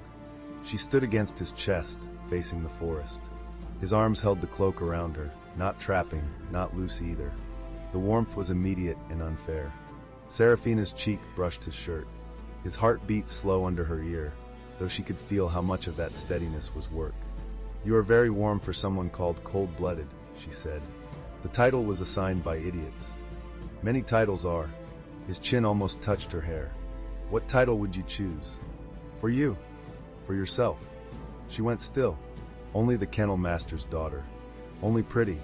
The wind dragged snow along the parapet. I do not know anymore, she said. His arms tightened by a fraction. Then do not let him name you while you are still bleeding. The words entered quietly and stayed. Serafina turned inside the cloak. They were too close. Her hands landed against his chest to steady herself. Muscle shifted under her palms. Rurik looked down at her hands first, then her face. "There," she said, softer than she meant. "That sounded wise. Are you ill? Severely? Symptoms?" "Poor judgment." Wall confirmed it. She smiled. His gaze dropped to that smile. The air between them tightened again. This time no hound stood near enough to save them. Rurik lifted one hand slowly, giving her time to step back. She did not. His fingers touched a loose strand of hair at her cheek and drew it away from her mouth. Serafina forgot the wind. "This is near the line," he said. "Yes." "Has it moved?" "A little." "Which direction?" She rose on her toes and kissed the corner of his mouth. It was brief. Barely a kiss. Still, it struck through both of them. Rurik inhaled once, sharply. His hand moved to the back of her neck, then stopped before pressure became demand. Serafina felt that restraint. She liked it. She resented it. She wanted to test it with scientific cruelty. "That was not forged grain reports," she whispered. "No." It was also not quite a kiss. His thumb brushed the hair below her ear. "Do you require accuracy?" "In all investigations." Rurik bent his head. Captain Biscuit barked from the yard below. A soldier shouted. "General," the steward fainted again. Rurik closed his eyes. Serafina dropped her forehead against his chest and began to laugh. 2 breaths later, she said, "I am going to promote that dog to enemy command." "You cannot. He already holds a senior office." The laughter lasted longer than it should have. When it ended, the grief had not vanished. Nothing so convenient happened. But grief no longer held the only chair inside her. That evening, a palace rider reached Frostgate with a sealed order.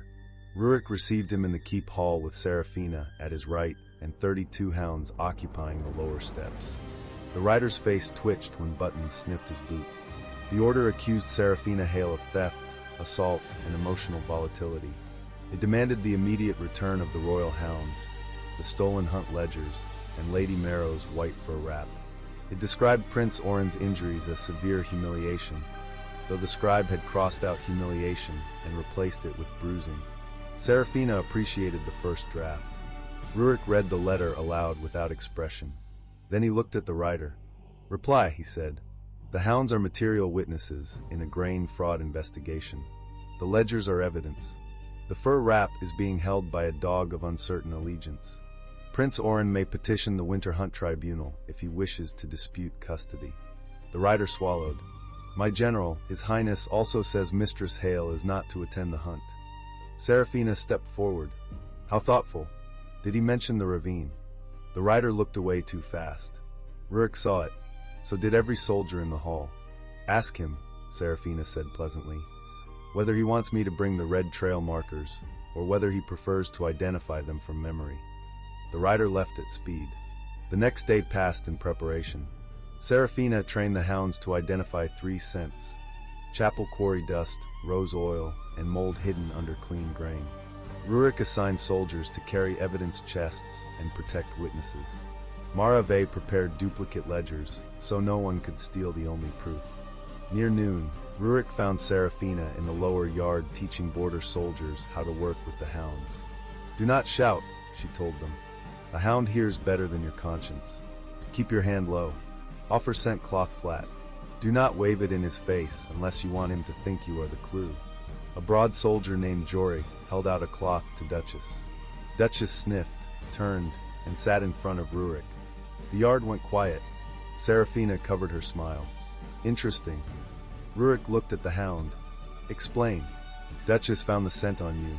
"What scent?" Serafina took the cloth from Jory. It held pine soap, smoke, and the faint iron tang of Rurik's armor oil. "Apparently the exercise cloth was not grain fraud," she said. "It was you." Jory looked horrified. "General, I did not mean to imply you were evidence." "Everyone is evidence eventually," Rurik said. Serafina liked that too much. Rurik walked toward her. The soldiers suddenly found reasons to adjust straps, examine snow, and become furniture. He stopped close enough that Duchess, still seated, had to lean against both their legs. "You are enjoying this," he said. "Immensely. At my expense. Your expense appears durable." His mouth curved. "What is the correction? For a false alert?" The handler apologizes to the hound, resets the scent, and praises the correct behavior. "Then apologize. I am not the handler. You are always the handler." That should not have sounded intimate. It did. Serafina held his gaze. "Fine. Duchess, I apologize for asking you to identify fraud when General Voss was standing nearby being suspiciously scented." Duchess wagged once. Rurik bent, took the scent cloth, and held it out again. His shoulder brushed Serafina's hip as he crouched. She felt the contact all the way up her spine. "Try again," he told the hound. Duchess sniffed the corrected cloth, crossed the yard, and put her nose on a marked sand sack. The soldiers cheered. Rurik stood. "Good." Serafina looked up at him. "That is all. Good. She saved your honor. My honor has survived worse than a hound's nose."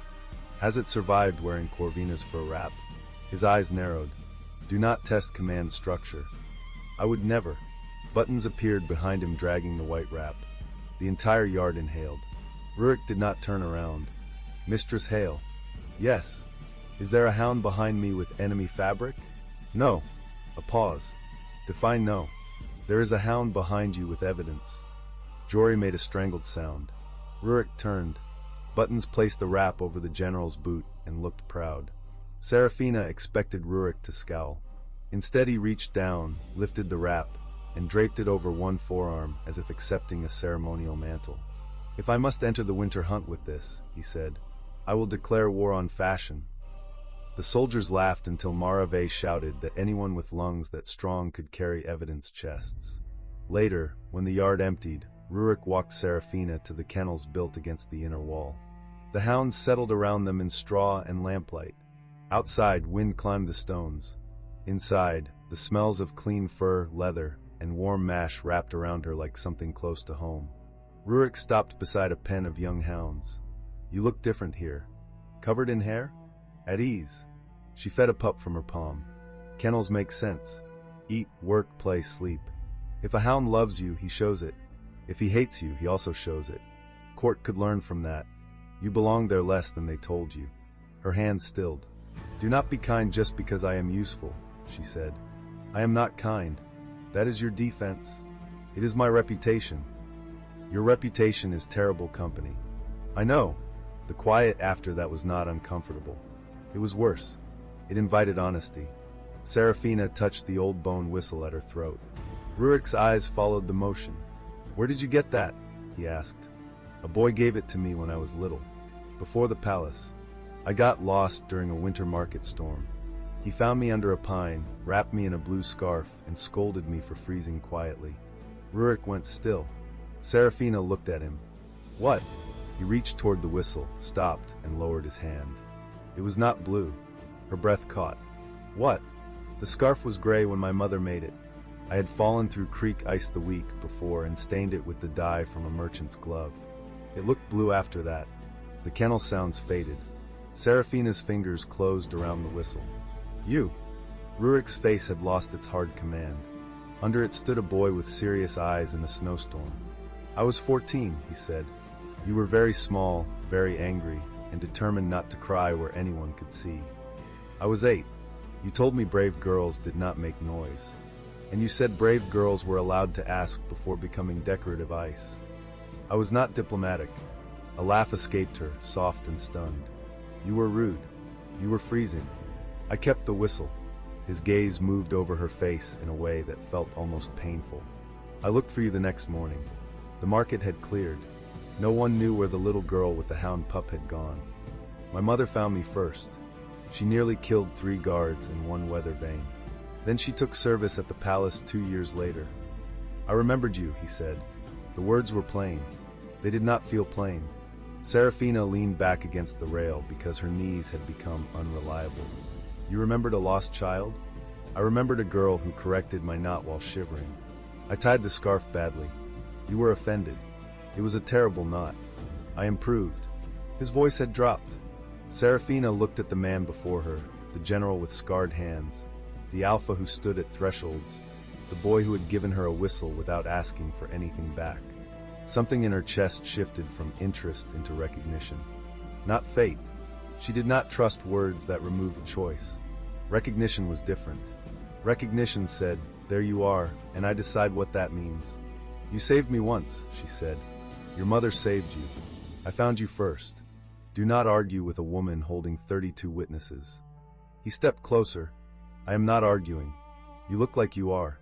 I am trying not to touch you." The confession struck clean. Serafina's fingers tightened on the rail. "Why?" "Because you learned today that I was part of an old memory that can make a person feel cornered by gratitude. You think too much. Often. Stop for a minute." His eyes darkened. She took his hand and set it at her waist. Rurik went completely still. The touch was over coat and corset and wool, but his fingers spread as if he had been made to hold that exact line of her body and punished for discovering it late. Serafina stepped closer until the toes of her boots touched his. Her free hand rested against his chest. "I am not grateful right now," she said. "I am tired, angry, and choosing badly on purpose." His thumb moved once at her waist. "This is not bad. It may be unwise. Most things worth guarding are." She lifted her face. He bent slowly. This kiss was accurate. It began carefully, because both of them were too aware of what had broken behind her. Then his hand tightened at her waist, and hers slid up to the back of his neck, and careful became something warmer. He tasted of winter herb drink, and restraint finally given a task. Serafina rose higher on her toes. Rurik's other arm came around her back, steady and firm, pulling her closer without taking the choice from her feet. A pup sneezed. Neither of them stopped. Another pup barked. Rurik made a low sound against her mouth that had nothing to do with command. Serafina smiled into the kiss before she could help it. Grandmother Pike barked once. They separated at once. The old bitch stared from her cushion with ancient disapproval. Serafina pressed both hands to Rurik's chest and breathed. That was not 2 breaths later. That was adequate timing. Rurik rested his forehead near hers. "I dislike that hound less now. Her approval is difficult to win." I noticed. The hound settled again. Serafina should have been frightened by how quickly her body had trusted his. She was frightened. She was also alive in a way grief had tried to smother. Rurik touched the whistle cord lightly. "Keep this visible at the hunt." "Why?" "Old border law honors a rescue token. It proves I knew you before court could buy or name you. If Oren claims you manipulated me for protection, I will show that I owed you none and gave it anyway." "You did not owe me protection." "No, and you are not giving it anyway." His eyes searched hers. She tapped his chest. "You are giving me soldiers, clerks, evidence chests, and a very severe quartermaster. I will protect myself in public. You may stand close enough to make stupid people reconsider their hobbies." Rurik's slow smile returned. "That I can do." "Good. Serafina." "Yes. After the hunt, when the evidence is read and your name is yours again, I will ask if the line has moved farther." Heat climbed her neck. "That is arrogant. It is strategic patience. You make patience sound indecent. Only near you." Grandmother Pike barked again. Serafina pointed at the old hound. "Do not judge me. You had 6 mates and bit 3. Rurik choked on a laugh. The hunt began under a sky the color of polished steel. The royal forest lay 2 hours from the capital, where old pines crowded a ceremonial road lined with antler poles and blue banners. Noble houses arrived in fur and jewels. Priests from the Moon Chapel carried silver bowls. Merchants brought decorated grain baskets for public blessing. Border soldiers entered last, without decoration, pulling sealed evidence chests on sleds. Serafina rode at the front of the hounds. She wore no bridal white. She had chosen her dark green training coat, polished boots, and her mother's black horn whistle at her belt. The old bone whistle lay visible at her throat. 32 hounds moved around her in perfect formation. Buttons wore no fur wrap today because Marave had locked it in an evidence chest after discovering he had tried to trade it for sausage. Rurik rode beside Serafina on his black horse. He wore border armor under a plain cloak. No jewel marked him. He did not need one. People moved aside because their bodies understood him before their pride did. Whispers rippled through the gathered houses. "There she is. She stole the hounds. He brought the border wolf." Prince Oren stood on the high viewing platform beside King Albrecht, Lady Corvina, and the council. Oren's collar sat high enough to hide several bruises. Corvina wore a pale blue gown and a new white fur wrap. Her smile thinned when she saw Serafina. Serafina smiled back. Captain Biscuit showed his teeth in what might have been joy. The master of ceremonies lifted a staff. By royal command, the winter hunt opens with the prince's first trail. Objection, Serafina said. Her voice carried because she had trained hounds across wind for 10 years. The staff faltered. Oren leaned forward. Mistress Hale has no standing to interrupt royal ceremony. She is under accusation for theft and assault. Serafina rode closer to the platform. Rurik stayed at her shoulder, silent and immense. I have standing under the Hound Master's oath, she said. If the hunt trail is tampered with, the trainer may halt the hunt before the first horn. If royal hounds are used to conceal a crime, the trainer may demand witness track before all packs. A murmur moved through the old nobles. They knew the law. They had forgotten it because kennel people rarely had enough power to use it. King Albrecht frowned. He was a broad man with tired eyes and a crown too heavy for his neck. Serafina, child, this is not the time. She flinched at child, then steadied. Your Majesty, Prince Oren and Lady Corvina planned to send me down the western ravine during this hunt. Lady Corvina moved trail markers.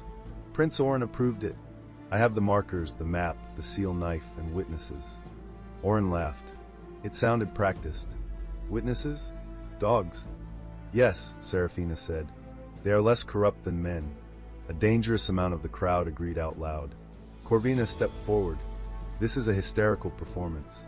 She attacked us with animals because she could not accept that the prince preferred a more suitable bride. The old wound opened.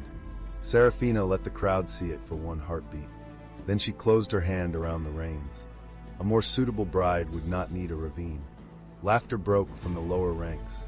Corvina's face tightened. Rurik spoke for the first time. The Frost March also enters accusation. The royal grain sent to my garrisons was cut with sand, mold, and false weight. Evidence links the fraud to chapel warehouses controlled by House Marrow and authorized under the prince's winter reserve order. Oren's gaze snapped to him. General Voss, you overstep. I underfed my temper for 3 months, Rurik said. Do not call that overstep. The border soldiers struck spear, butts against the snow. King Albrecht lifted a hand. Enough. These are grave claims. They will be heard after the hunt. Serafina's stomach dropped. After the hunt meant time to hide evidence, silence witnesses, and trigger the same trap under ceremony. She raised the blackhorn whistle. No, she said. The entire field stilled. King Albrecht stared at her. Serafina's voice shook once, then steadied. The oath says before the first horn, not after. The hounds are not decorations, Your Majesty. The hunt is not a toy for princes. If the western trail remains open while the accusation stands, every rider here enters a tampered course.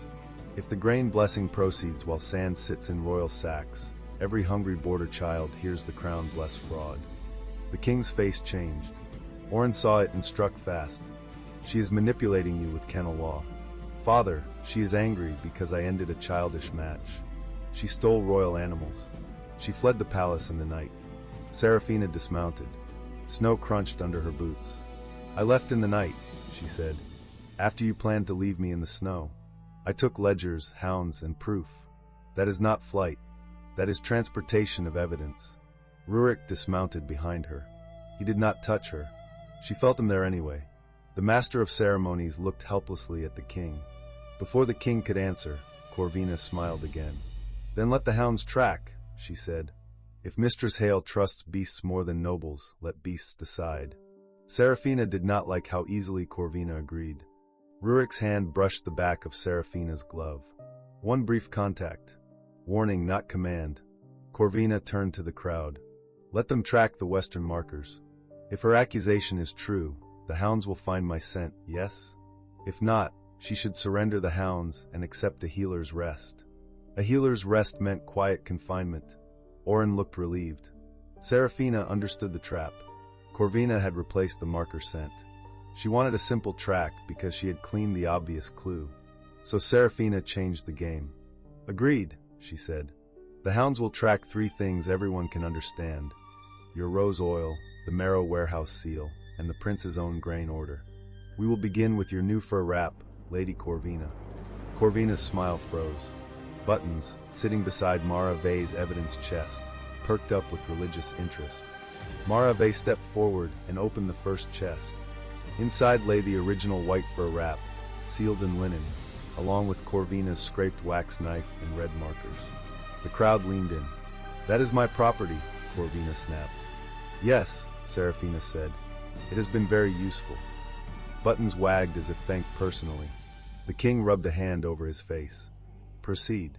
The hound track became the most watched ceremony in winter hunt history. Serafina gave Duchess the fur wrap scent first. Duchess crossed the snow, ignored Corvina's current wrap, and put her nose on the trail map table beside the platform. Then she pawed at the underside. A clerk lifted the tablecloth. 3 spare red markers were taped beneath the wood. The crowd erupted. Oren shouted, "Anyone could have put those there." "Correct," Serafina said. "So we continue." Mutton tracked the marrow warehouse seal from the false sacks to a chapel guard satchel. The guard tried to run. Mara Vey moved first, swept his ankle with her staff, caught his collar before his face met the snow, and set him on his knees with insulting politeness. The satchel held seal wax, rose oil, and a payment token marked with House Marrow's rose. Corvina's mother fainted with excellent timing. No one helped quickly. Grandmother Pike tracked the same sour warehouse dust to 2 marrow wagons parked behind the blessing tent. Under the canvas, good wheat filled the top layer of each display basket. Sand and mold filled the lower sacks meant for public shipment after ceremony. The border soldiers began to shout. Rurik raised one hand. They fell silent, but the silence had claws. Serafina looked at Oren. His face had lost its handsome laziness. Without it, he looked smaller. "You signed the transfer," she said. "I signed what my officers prepared. And the note about me?" She turned to Mara Vey. Mara Vey opened the second chest and handed the steward's order to the king's clerk. The clerk read the line aloud. "Keep the kennel woman away from the hearing. Leave the western trail open." Ovi. The field went so quiet Serafina heard harness bells in the far snow. Oren's eyes flicked from the king to the nobles to Rurik. Then they landed on Serafina and filled with a hatred that finally looked honest. "You should have stayed grateful," he said. The words carried. Rurik moved. Serafina caught his wrist before he crossed the space. His whole body stopped under her hand. The power in that pause shook her more than movement would have. "Mine," she said quietly. "This part is mine." Rurik's eyes burned down into hers. Then he stepped back.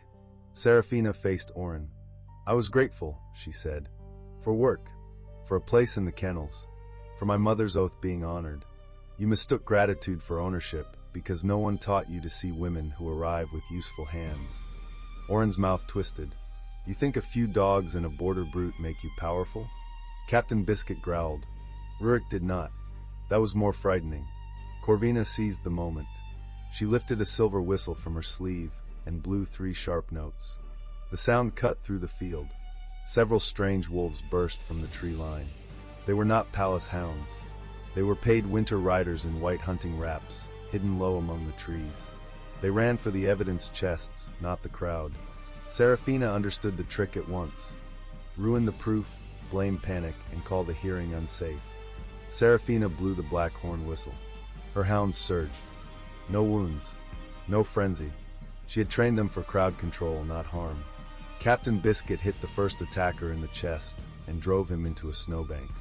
Duchess caught a white cloth sleeve and spun another rider sideways.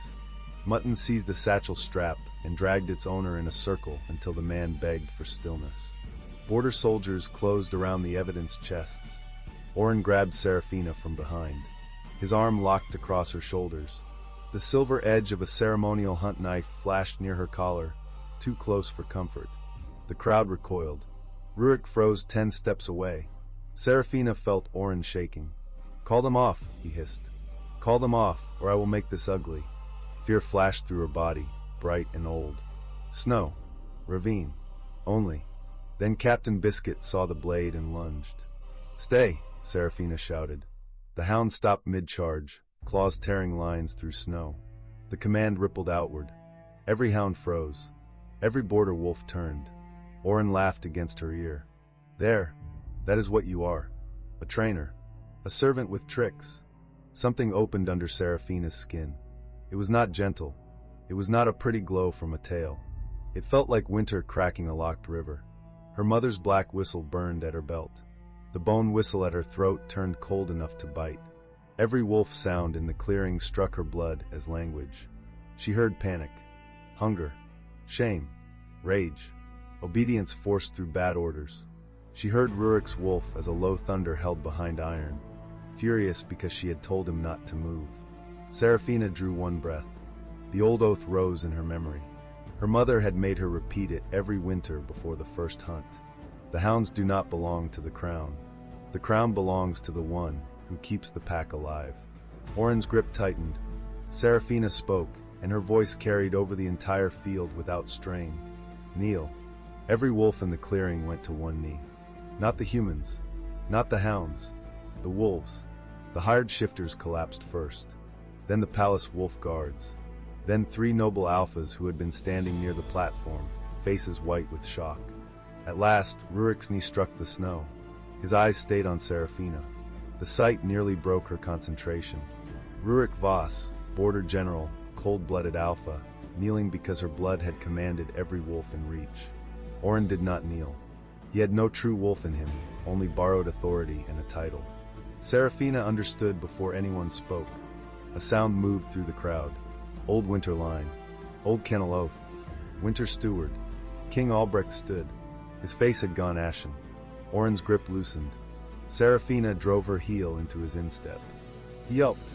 She caught his wrist, turned under his arm the way she taught handlers to escape a tangled lead, and slammed his hand against his own chest. The ceremonial blade fell into the snow. Captain Biscuit sprang, caught Oren's coat sleeve, and dragged him face first into a drift. The field exploded into noise. Seraphina did not look away from the kneeling wolves. Her body shook with the force moving through it. She could command them to stay down. She could command them to crawl. The power invited cruelty with a sweet, cold voice. Then she saw Tobin, the young guard with kernels in his pocket, kneeling among the border wolves. His face was frightened, not of her exactly, but of what power might do when it finally changed hands. Seraphina released the command. Stand, she said, by your own will. The wolves rose slowly. Rurik stood last. Snow clung to one knee of his black trousers. His face held no humiliation, only awe, anger, and something that looked dangerously like devotion. Seraphina pointed to the evidence chests. Read the grain oath. All of it. The king's clerk hesitated. Rurik turned his head. Read. The clerk read. The old winter grain oath was plain enough for every rider, cook, and kennel girl to understand. The crown had one winter duty before all ceremony. Feed the border honestly. Any heir who stole grain, falsified hunt trails, or threatened the hound master's witnesses lost winter authority before the assembly. At the final clause, the clerk's voice broke. If the crown fails the pack, the winter steward may take charge until the packs choose succession openly. Everyone looked at Seraphina. She looked at King Albrecht. The king gripped the rail of the platform. Age had turned him slow, but not stupid. His eyes moved from the fraudulent sacks to the kneeling wolves, to Oren spitting snow while Captain Biscuit sat on his back, to Corvina trying to edge behind her mother. Your mother, he said to Seraphina, voice rough. Leora Hale. She was not only kennel master. Seraphina's throat tightened. No, the king said. She was my cousin's child, born of the old winter line. She refused court. I gave her service because she demanded work instead of empty honors. Seraphina heard whispers become a roar. Not a hidden princess in silk. Not a girl raised for a throne. A kennel woman's daughter with an old winter claim, public evidence, and 32 hounds who had better manners than the royal heir. Oren lifted his snow-covered head. Father, you cannot be serious. She is a servant. King Albrecht looked at him. Something in the old man's face hardened at last. You are stripped of hunt command, he said. You are stripped of winter reserve authority. You will be confined pending full council judgment. House Marrow's warehouses are seized for audit and repayment to the Frost March. Lady Corvina Marrow is detained for conspiracy, grain fraud, and attempted evidence destruction. His voice carried harder. Every high officer who signed, sealed, ordered, or protected the false grain will stand public judgment under the winter grain oath. If the evidence proves deliberate starvation, the sentence is death. There will be no private pardon behind a velvet curtain. The chapel warehouse officers went white. One granary lord dropped his ceremonial cup into the snow. Maraveh caught it with one boot before the wine could splash the evidence chest. "Littering during treason," she said. "Bold." Several terrified clerks laughed before remembering they were terrified. Corvina screamed then. It was not elegant. Buttons barked at her once, offended by the pitch. The king turned back to Serafina. "The old law requires a steward. Will you claim it?" The field seemed to tilt. Rurik stood 10 steps away, hands loose at his sides. He did not nod. He did not prompt. He only watched her with a face that said he would hold the line whatever she chose. Serafina thought of the palace kennel at dawn. She thought of her mother oiling leather straps by lamplight. She thought of hungry soldiers, false sacks, a boy saving 3 colonels, Oren's hand at her collar, and wolves kneeling because power had finally answered the wrong person in the field. She also thought of the danger. Power did not become clean because it changed hands. Someone had to scrub it daily. Serafina lifted her chin. "I will claim stewardship," she said. "Not as decoration, not as bride, not as grateful servant. I claim it under the grain oath until the packs can choose openly. First order, Frost March receives full grain from seized marrow stores before sunset. Second, all reserve ledgers become public record. Third, Prince Oren's confinement includes basic food, clean blankets, and no ravines. We are not becoming him." The crowd stared. Then Maraveh struck her ledger against a shield. One border soldier followed. Then another. Welcome to Moonlit Romance Library. Please follow for more stories. Part 1. Ashes and Silence. Serafina Ashgrove returned from the Sanctum Healing Ward with a death sentence in her pocket and found her husband's Old Alliance bride hanging above the hearth in his private chamber. Before she could tell Obsidian Drake that Ashheart Corrosion had given her 4 months to live, he would defend a portrait more fiercely than he had defended his wife in 6 years. If the universe intended to kill her, it had chosen a remarkably petty Tuesday to begin. Ashheart Corrosion, the healer had said that morning, turning the crystal diagnostic sphere in his weathered hands. Inside it, Serafina's blood sample pulsed with threads of dark silver. Beautiful, actually, if you didn't know what it meant. The decay has already entered your bloodstream and begun affecting your optic channels.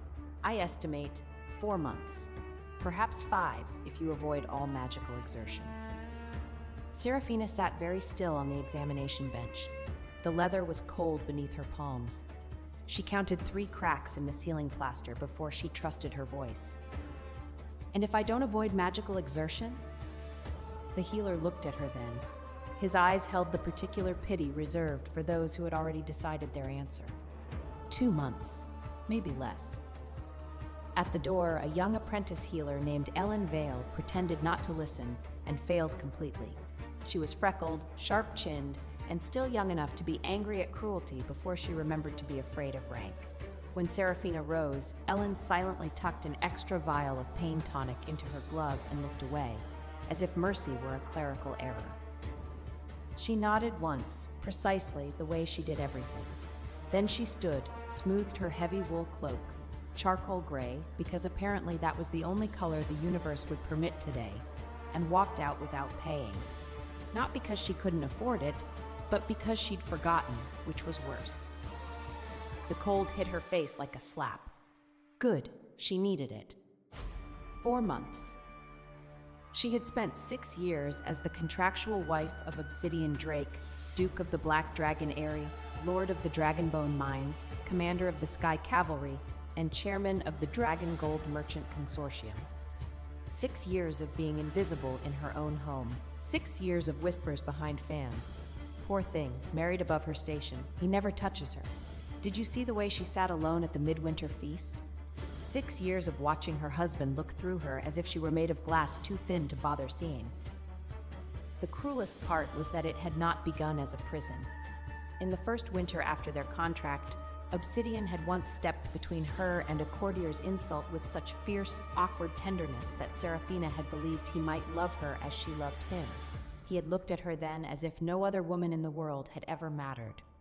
That memory was why the betrayal still had teeth. She had spent 6 years, and the universe had decided that was enough. Fine. But she would tell him first. Not because she expected comfort, she had stopped expecting that approximately 4 years ago, but because there were practical matters. The marriage contract had clauses about illness, about inheritance, about the disposition of assets. She was, despite everything, a woman who believed in clean paperwork. The Black Dragon Eyrie sat atop Iron Vein Mountain like a crown of obsidian and dragon bone, its towers carved from the living rock, its halls heated by veins of dragon fire that ran beneath the floors like molten blood. It